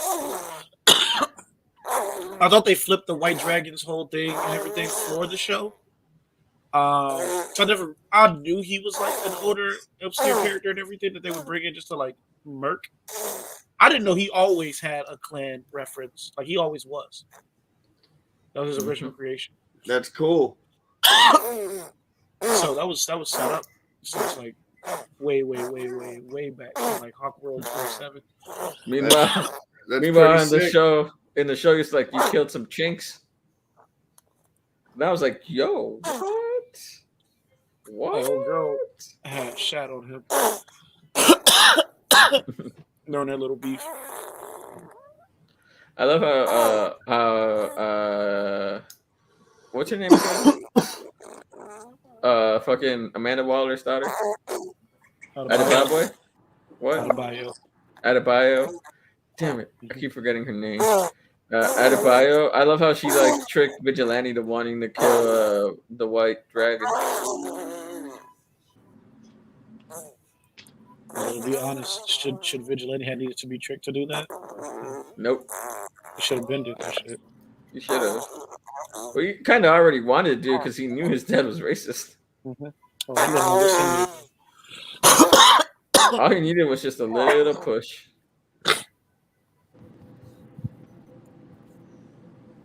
And then Adebayo gave it to him. So, also Vigilante's vibe and his suit and everything, it gave me a real big like Kamen Rider feel to it. You know what? It Actually, all of the show gave me a Kamen Rider vibe to it. It gave me like Kamen that's Rider, that's why I think that we should just start going. Just do it. Go comic booky with it because it's look at Peacemaker, you know. Well, no, but like so Kamen Rider though is also like way more mature though compared to like other stuff and everything else like that. At least the first few like shows of it are, especially you mean if like you read comedic, not Shin comedy. Kamen Rider. You're talking about like comedy. No, Kamen Rider. No, like the character. Kamen. Oh, Yeah. okay. Yeah. My bad. I'm Like he's like a Power Ranger-esque series. yeah. But it was always like way more mature oriented than Power Rangers was. It still was meant to like sell toys to kids and everything though, but it's like a little bit more on the graphic side. And depending on It was which more on the generation of it seinen you watch- side, right? Yeah, it's closer to seinen-ish. Depending on which one you watch, like if you watch Amazon just straight up got people getting fucking murdered brutally through it. That's cute. It's crazy. Actually, I'm gonna drop a clip in the chat real quick though. But Vigilante though himself and a few of the other things though about the show kind of gave me that vibe. So it was like really goofy, but it made me also feel like if they wanted to, like if Saban actually put in the effort, and I hope they do the same thing with the Netflix show, they could easily like do an actual good adaptation of like Sentai Kamen Rider without it being what we used to the Power Rangers being, and it being more mature oriented for like older fans. They tried And that I with think it's Power really Rangers. Called the movie. Yeah. I think they were on the right track with the movie because the cast was perfect, but I think the downfall was one, barely saw the suits at all. But I get it; it was an origin story movie, and two, the Megazords looked fucking terrible. You're right. My biggest disappointment was Goldar. Like, oh yeah, Goldar was also. Oh yeah, Goldar was ass. bad. Everything else was fine to me. My favorite part was Jason smacking the shit out of the That bullet. he smacked all the fight out that nigga. He was like, "I slapped you? That's weird." Oh my god! I ain't never seen somebody get smacked that hard in my life. I think he actually made contact too. I don't think he actually slapped me with that. Oh my god! And there's a lot that was cut out of that movie too that like you see in the trailers, like the government also being onto them and I guess was like chasing them through that car ride at one point, not just to try to get out of the junkyard, but there was like them being chased through Angel Grove at one point and also realizing like their powers made them super fucking tough. Also, out of suit powers were dope. Yes, but there was. I don't think the government being involved should have been until like the second movie. Honestly, I think more or less it makes sense. At the same time, makes sense. We're talking about Bryan Cranston being the leader too. On top of that, I love Bryan Cranston's Zordon. I need more of that. And Zordon being a dick, like not even just like unintentionally being a dick, like he was in the show, but just like a straight up dick. I love that. oh, like, Zordon is the Professor X of the fucking. I'll tell you, he's not that bad. No. If you He's read not the that comics, he's dead ass Charles. He's Charles in the comics, sure, yes, in the comics. Even in the show, though, it's a lot of the same deal and everything else like that. All right, back to Peacemaker, y'all. We got sidetracked with Power that was on me. But I was just saying that they gave me like that kind of campy feel, but it still worked. Oh in yeah, like a way that I feel like it can translate well with other series and everything else like that. I'm You hyped know to see what? what they do with season 2 of Peacemaker, but I also Because want you them. mentioned Power Rangers, he reminded me of the Green Ranger from Ninja Storm. Yeah, Yeah, a bit, it was honestly he had a good vigilante. He had a good suit. a bit. Actually, even the vibe of his whole character and everything kind of felt like him. Mhm. Uh, but I feel like this was actually a good way for them to demonstrate that Suicide Squad probably would be better off as a running TV show Yeah, than it would be as like a big blockbuster movie. It That would being just said, end though, I up still being love the like second. Legends of Tomorrow, just not as cool. honestly, like this Peacemaker just felt like a test for a Suicide Squad TV show. I think I they think did. that's 'Cause probably what it I think was. James Gunn is doing another one. I'm thinking either Ratcatcher or Bloodsport. It It just I makes don't see sense. committing to a TV show like that. Give give each character their own little their own little spin-off TV shows, and then have them come back for another movie. That'd be good. I wouldn't That be makes surprised if it's sense. like it was like. Didn't you bring up last week about Taika being the original Ratcatcher and teaching his daughter or whatever? It could be a prequel about that. Uh, Oh, I I do also want Will Smith's Deadshot back.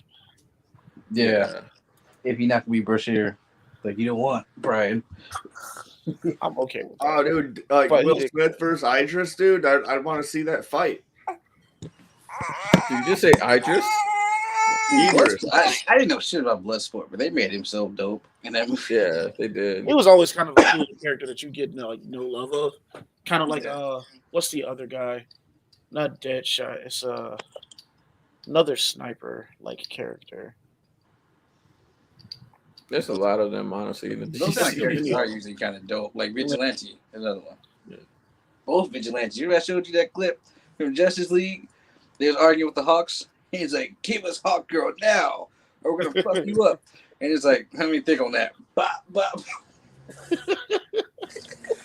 But I think so. A lot of like the characters like Deadshot, Bloodsport, Peacemaker, and pretty much that like of just those handyman murderers all get kind of overshadowed by the pedophile and his reign of being like the edge lords.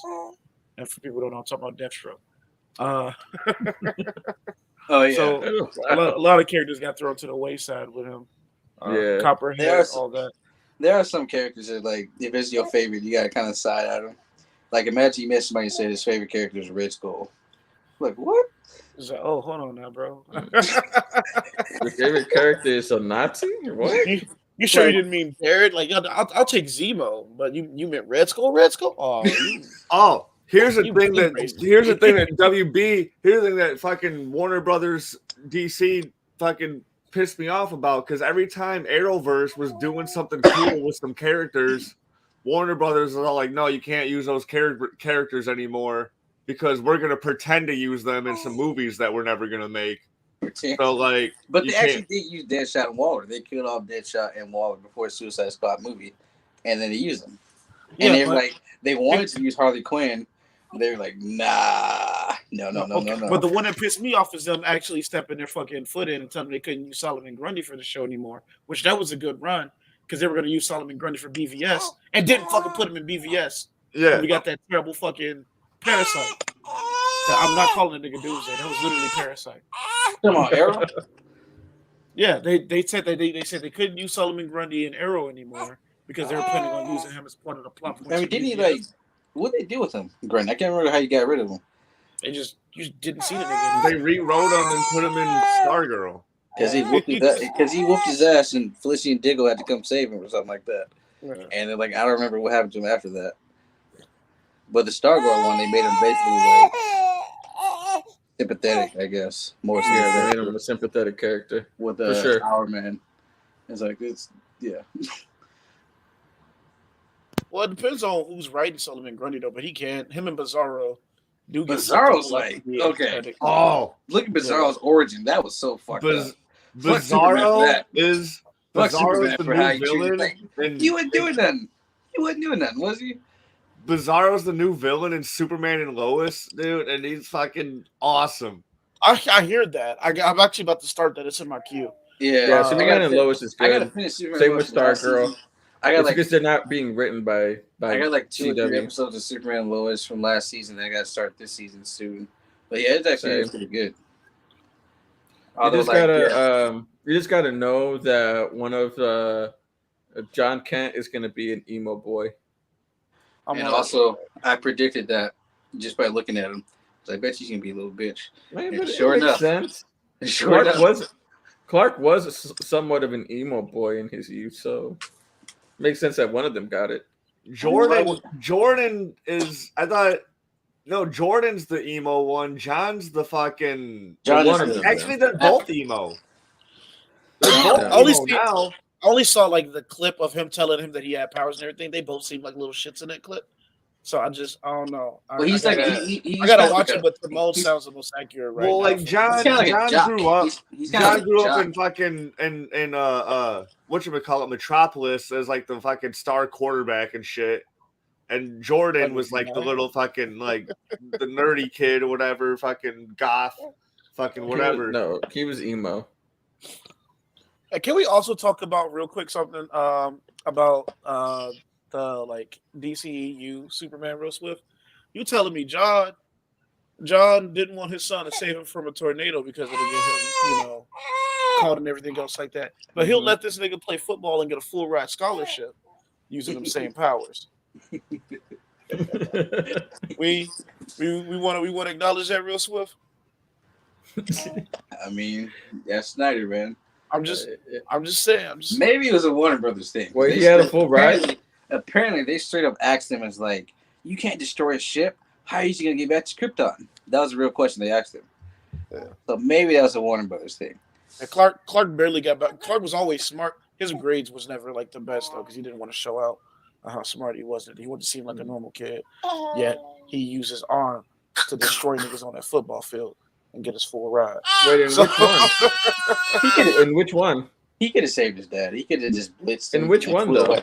He really could have. That wasn't in Man of Steel. Like he could have grabbed. No, him, I'm just. flew But away that's like other Superman's direction. origin, though. Is that like he paid for school? Oh yeah, but that wasn't in Man of Steel. This man didn't go to college. Acknowledge how he even went through school. That's- You said what? Yeah, he did. He didn't go to college in Man of Steel. Yeah, he He was did. traveling the world. No, that was like after. But he went to No. school. He didn't go to college. When Man of Steel kick off, Superman's like almost like he's like deep in mid-20s, almost. 30. No, he was in his. He was like going to. They were going to colleges. Oh, a second. We about to. Nah, Man of Steel. He was like in 30. He's Yeah. like old, dude. Yeah.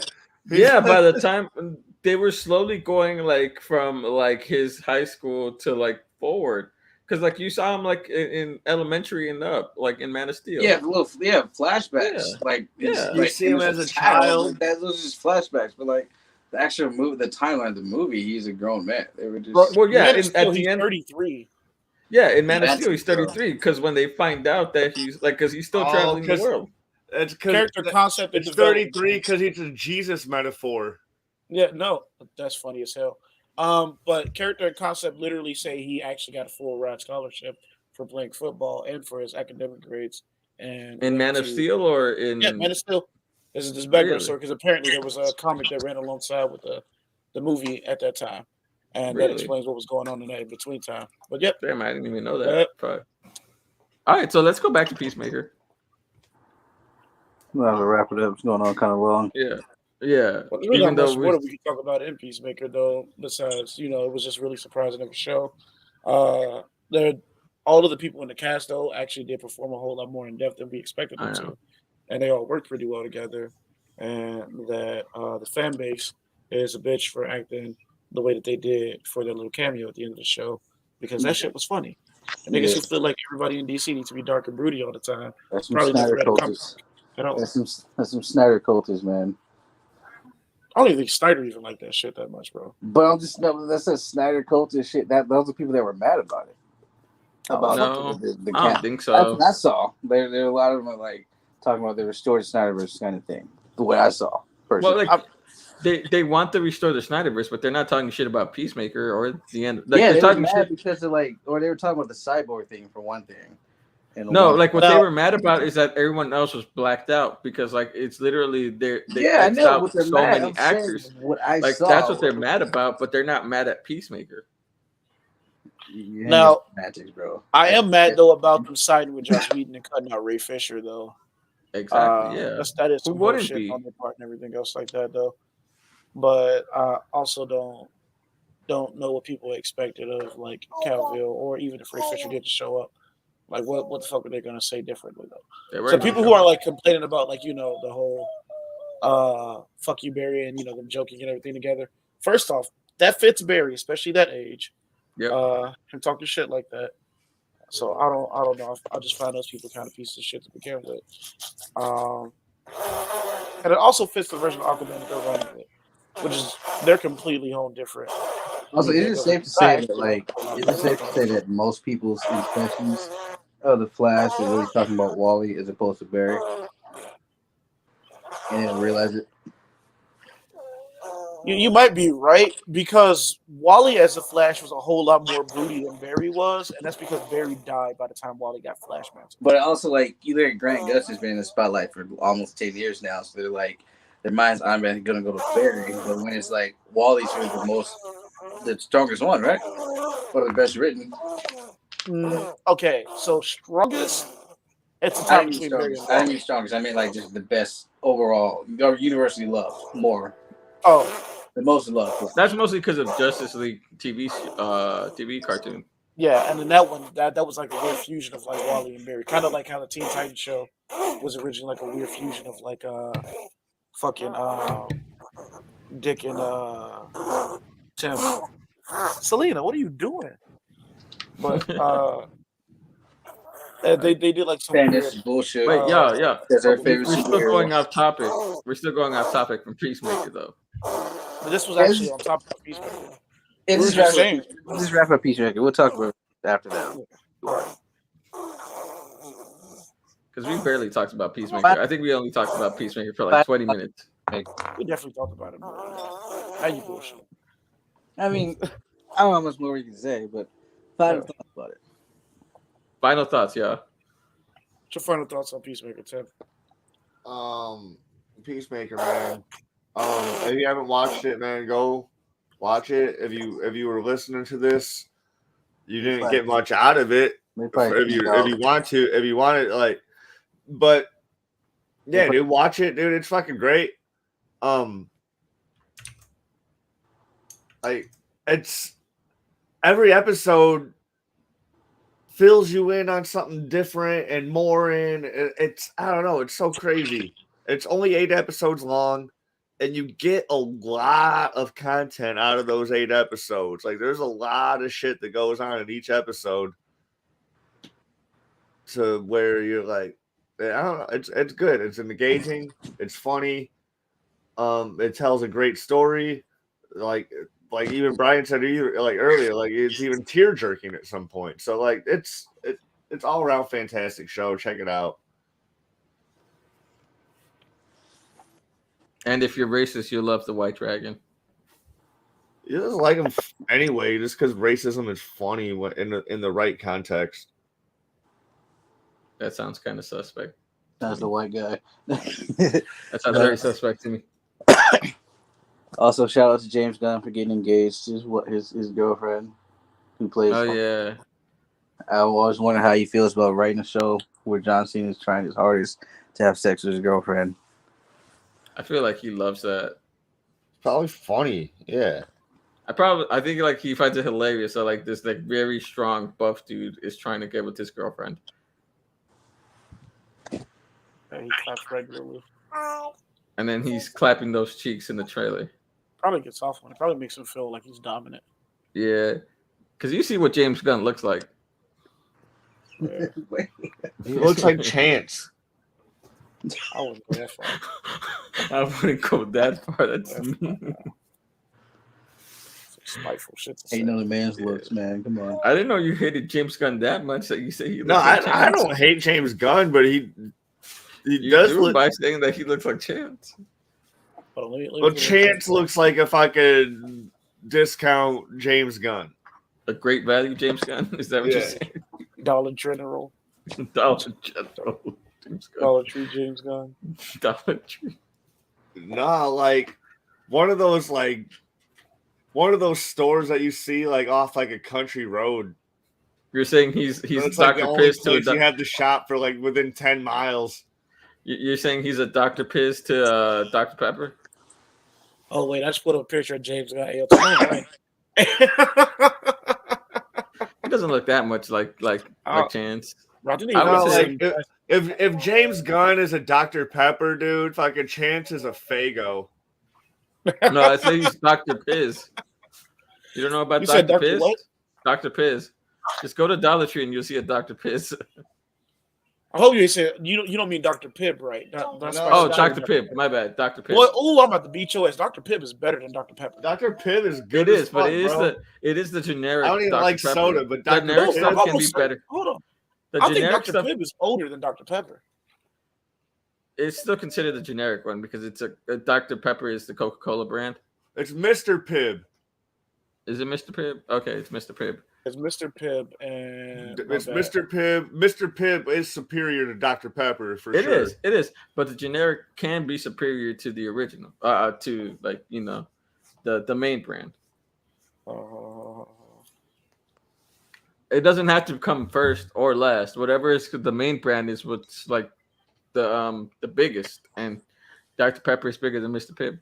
All right, so my Mr. final Mr. thoughts Pibb on is Peacemaker is it's a really chaotic show. The energy, I love how they kept the same energy from Suicide Squad, and I guess they're trying to build on a character. I like they got renewed for season 2 because I think John Cena is really good in this role. He has really good comedic timing. Side characters fill out the world really well. I really like Vigilante. I like I forget her name. What's her name? Adebayo.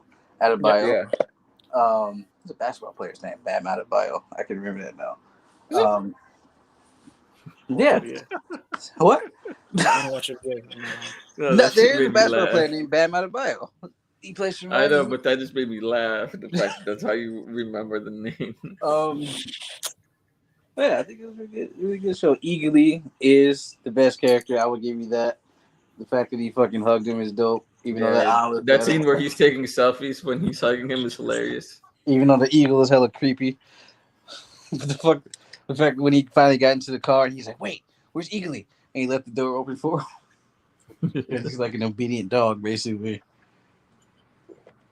Yeah, so it's a great show. Definitely recommend it. It's funny. He was like, "You don't train an eagle, or you trying to get rid of freedom." That was hilarious. I think he described himself as a douchey Captain America, John Cena. Oh yeah, he's definitely an alt Captain America. But yeah, definitely good show. I enjoy it. Recommend it. I loved it. Need more of it. We need more shows like that up there. And also, I'm actually hyped for the Suicide Squad game. And I bet that now with the show doing as good as it did, Peacemaker will be announced as a DLC character later on for it. That'd be dope. And Vigilante. Yeah, I 100% bet. But I'm just looking forward to see what DC's next thing is going to be and how well it works out. Because I feel like they've started to now come on like the upswing from some of these misses. Yeah. And now at Oh, this yeah. point, It's like what they can what can work Yeah. with them. Because It's- like they never had to compete with Marvel in that same way. It's like you don't have to do the same thing. Just do something different. You know? yeah, just focus on you. So right now, if I have to be honest, from the DCEU, they only got 3 misses for me so far. And one of them is kind of like a partial miss. So BVS is actually 2 of them is a partial miss. BVS and Justice League had a partial miss. But Justice League in the form that it was originally supposed to be, A1. Not better than Avengers by any take, because I already know it's going to be some sad niggas that's going to try to come out there and everything. But it's just as good in its own way. And I liked it. And then the only one I feel is a definite miss to me is Wonder Woman 84. Oh. I can't think of one redeeming thing about Wonder Woman 84. Dude, That's a what partial the fuck miss. about Wonder Woman Okay. 84? it starts out so strong, dude. You're like, all right, dude, this is a fucking comic book movie, and then it just Yeah, you know what? I wanted more than Amazon stuff. That's why I like give me that Amazon TV show. Like in the what? beginning. No, yeah, it all gives you that that. And That and the that, and bank then the race? mall scene. The mall scene, like No, the not even mall that. scene I'm is like talking the about good 1984 Yeah, but campy the fucking very comic book. I know, but the very beginning, I'm saying like I really like that opening scene with the Amazon shit. I was like, give me more of this. And this is dope, you know. That's not to say that there wasn't like any cool action sequences in it, but just like as a complete movie, though, it kind of felt like ass. And that was kind of like it was low key my beef with the first Wonder Woman movie too, though. But like the first Wonder Woman movie had like more good than it had bad. And my big hate for the first Thinking about the first Wonder Woman movie, I liked it. I really liked it. I thought it was really good. I put it just below Man of Steel, but that third act, fucking Remus Lupin. I think everybody loved the first Wonder Woman. I was not feeling Remus Lupin's Harry. I think, like, come on, man. I think the Wonder Woman that we need in this generation is the Wonder Woman that we got in like New 52 era to Rebirth to like right now. Where she's just like, that's a good I'm Wonder here. Woman. I'm a bad bitch. I'm killing everybody that ain't on me. Like it's just yeah. Well, y'all gotta respect my gangsta. But I mean, Patty wanted to capture that love for all thing for Wonder Woman, Diana. But I'm even okay with her being like, a love child and everything else like that.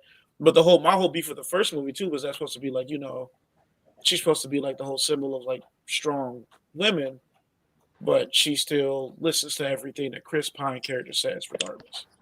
And like there should have been like a really outstanding scene of her basically cussing out those people in Parliament. They should have. Instead of her just going like, okay, well then fine, I'm gonna be in check and get back in my place. And it's just like you can literally throw this entire building. Bitch, if you don't what could they do? Just throw their muskets at you? Like come on. Like her skin. She didn't eat the gauntlets because her fucking skin. They can't pierce it.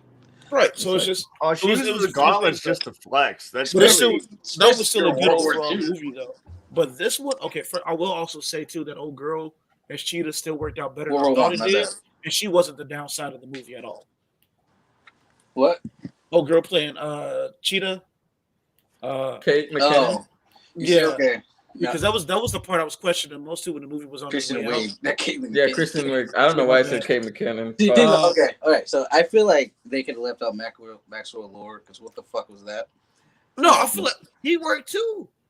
I don't know. I feel like I don't know where exactly they went wrong. I think I gotta watch it again and sit down and break it down. Yeah, but it didn't feel like a cohesive movie. I've only seen it once when it came out, and I'm just like, I feel like you could have did this entire movie and just said Chris Pine came back to life. That's all you had to do, Patty. Instead of her possessing a dude and technically raping him? Yes. Yeah. He came back to life. It's okay. Yeah. You know what's crazy? And the fact that at the end she met this dude and was smiling at him. It's like, yeah. Yeah. And imagine if he find out, he's like, you mean to tell me I had sex with Wonder Woman? I didn't do it? Nah, just imagine he found out, or imagine even worse, we found out that he was gay the whole time. Bro. That's just, that whole plotline could have been 100% raped this dude now. That whole plotline could have been. And then the end of the movie where she sees him and then hits on him, I'm like, yo, that's that whole plotline could have been left out. It's like, come on now. Yeah, especially like if the wishes changed that much of reality and everything, they could have just brought Chris Bryant back to life and then just killed him off. There was no need to have him possess a whole body. It's do the same. It's the same concept. You didn't even need the other dude. Especially when like they resolved that whole issue that quick, because literally it was just like oh hey Diana, it's me, I'm back. What's the fuck his face? And she's like, no, you're not. Then he say one line. She goes like, okay, we're about to go fuck in the bathroom real quick. Like that's it was literally two line trades. Let me ask you a question. Steve Trevor, is he in continuity? Is he always from that time, like an older time period, or is he ever? Yeah, he started out in that time period. So he's never in modern times or whatever. I mean, he might be in some like sometimes he's been they changed it in like some, but primarily from that. I know in the cartoon, Justice League cartoon, when she met Steve Trevor, he's an old dude. Yeah, but no, like primarily though, Steve Trevor's always a golden age character. But you might see some people like reimagine and bring him up into like more modern times. Yeah. But he's always regarded like in the same respect of like Alan Scott. And some of her animated movies, he is like in modern time. Yeah. But it's the one. I think it's the one where she's like kind of like feeding Superman, and they're kind of fucking, and Lois gets jealous. Yeah, so it's like shit like that. Because the whole point of two is that anytime that you get Wonder Woman standalone, because this week he usually is Wonder Woman's liaison or like the Justice League being introduced, and Wonder Woman's whole thing is that she's supposed to be like pretty much the embodiment of feminism, and so what's the best time to have like a strong female character basically facing adversity than in like the fucking 1920s to the 1950s where it was shut up bitch and make my hand before I get home from work. So it barely have voting rights. Yeah. Just suffrage. Bitch, shut up. Yeah. Be stuff on the back of my hand. Like it's just what? So that's why you always get Trevor also associated with that timeline too. Because also about that same time is when the boom of feminism really started to happen. Because it was two back-to-back world wars basically, and so there was no fucking men to do anything, but the men still ran everything, and so women had to basically pick up from their heels and do everything that the fathers weren't doing because of the two major drafts. So that's why you always get Steve Trevor tied to that time, is because that's probably the best time for you to do Wonder Woman around that period, and to just show that representation at that time. All right, so who else didn't say their final thoughts on Peacemaker? Let's just wrap it up, man. It's all good. I think it's just you. All right, cool. My final thoughts on Peacemaker is that the cow looked like Jabba the Hutt's butthole. And another thing, what was I gonna say? You think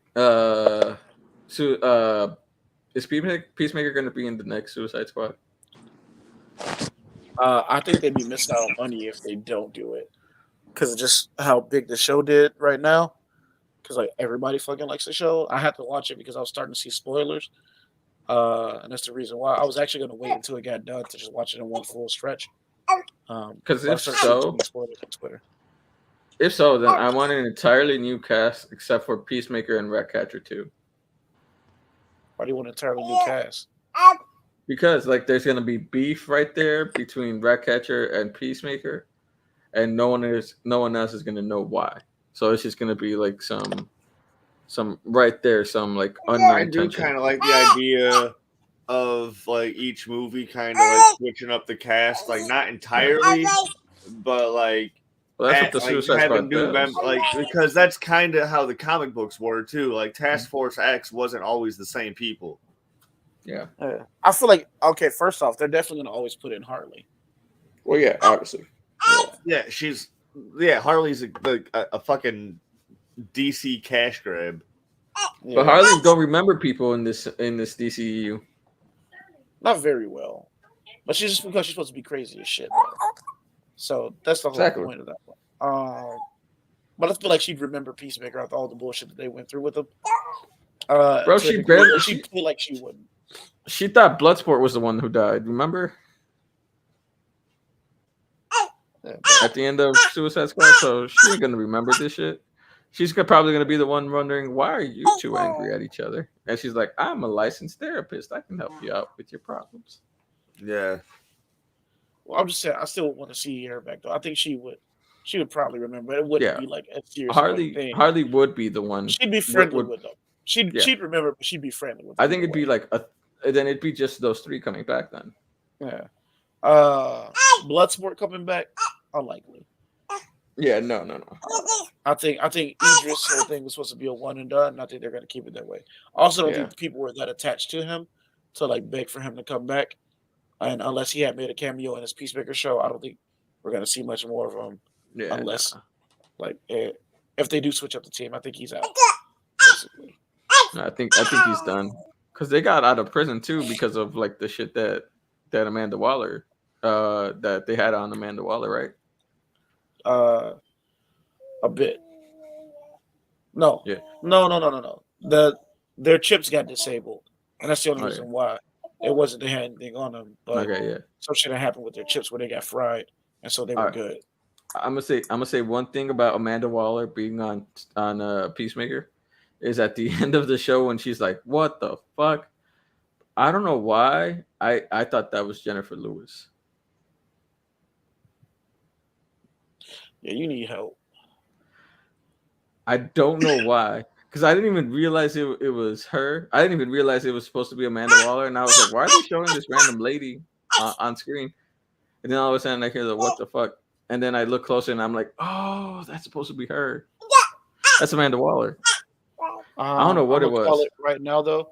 If Yeah. the cast does show up for the new Suicide Squad movie or for season 2, Adebayo is going to be one of the first deaths, and it's going to be Amanda who does it. Oh yeah, I'm like, oh man, Amanda Waller's gonna kill her. That was my thought when she started reporting everything. I was like, damn, your mom is gonna kill you and your wife. My daughter has very strong feelings about it as well as right She does. She's like, she She's gonna like, I shouldn't kill even be that watching bitch. this show, but I won't remember it anyway. She's gonna no. What she's saying is she's gonna kill that bitch. She's gonna kill her. But I can't fucking stand Amanda Waller. You Oh, good? hey, she said it with her Damn. chest Damn, with how don't be bad having she's her hit the choking. loud. How dare you say that about a baby? Puff puff pass. That's what she's saying while coughing. All right. Well, this is a good place to end it. All right. Thank you everybody for watching us. You know, follow us. I'll put all the stuff in the description to follow the Wiener Cast and also all our social medias. Bye. Toodles. I want to start off the day by saying again, Tony dumb as shit for sending me a TikTok link instead of the fucking chat. Oh my god. I'm gonna hate this nigga for the year. Did you let Cheryl in? And Oh, Possible Cheryl never Rock got in. is near Condo Canyon, but Condiment King Are you guys is one of the playing Fortnite greatest right now? villains of all time. Y'all playing Fortnite I'm right about to now? jump on. Yeah. All right. Well, I'm gonna go to sleep. Bye, y'all.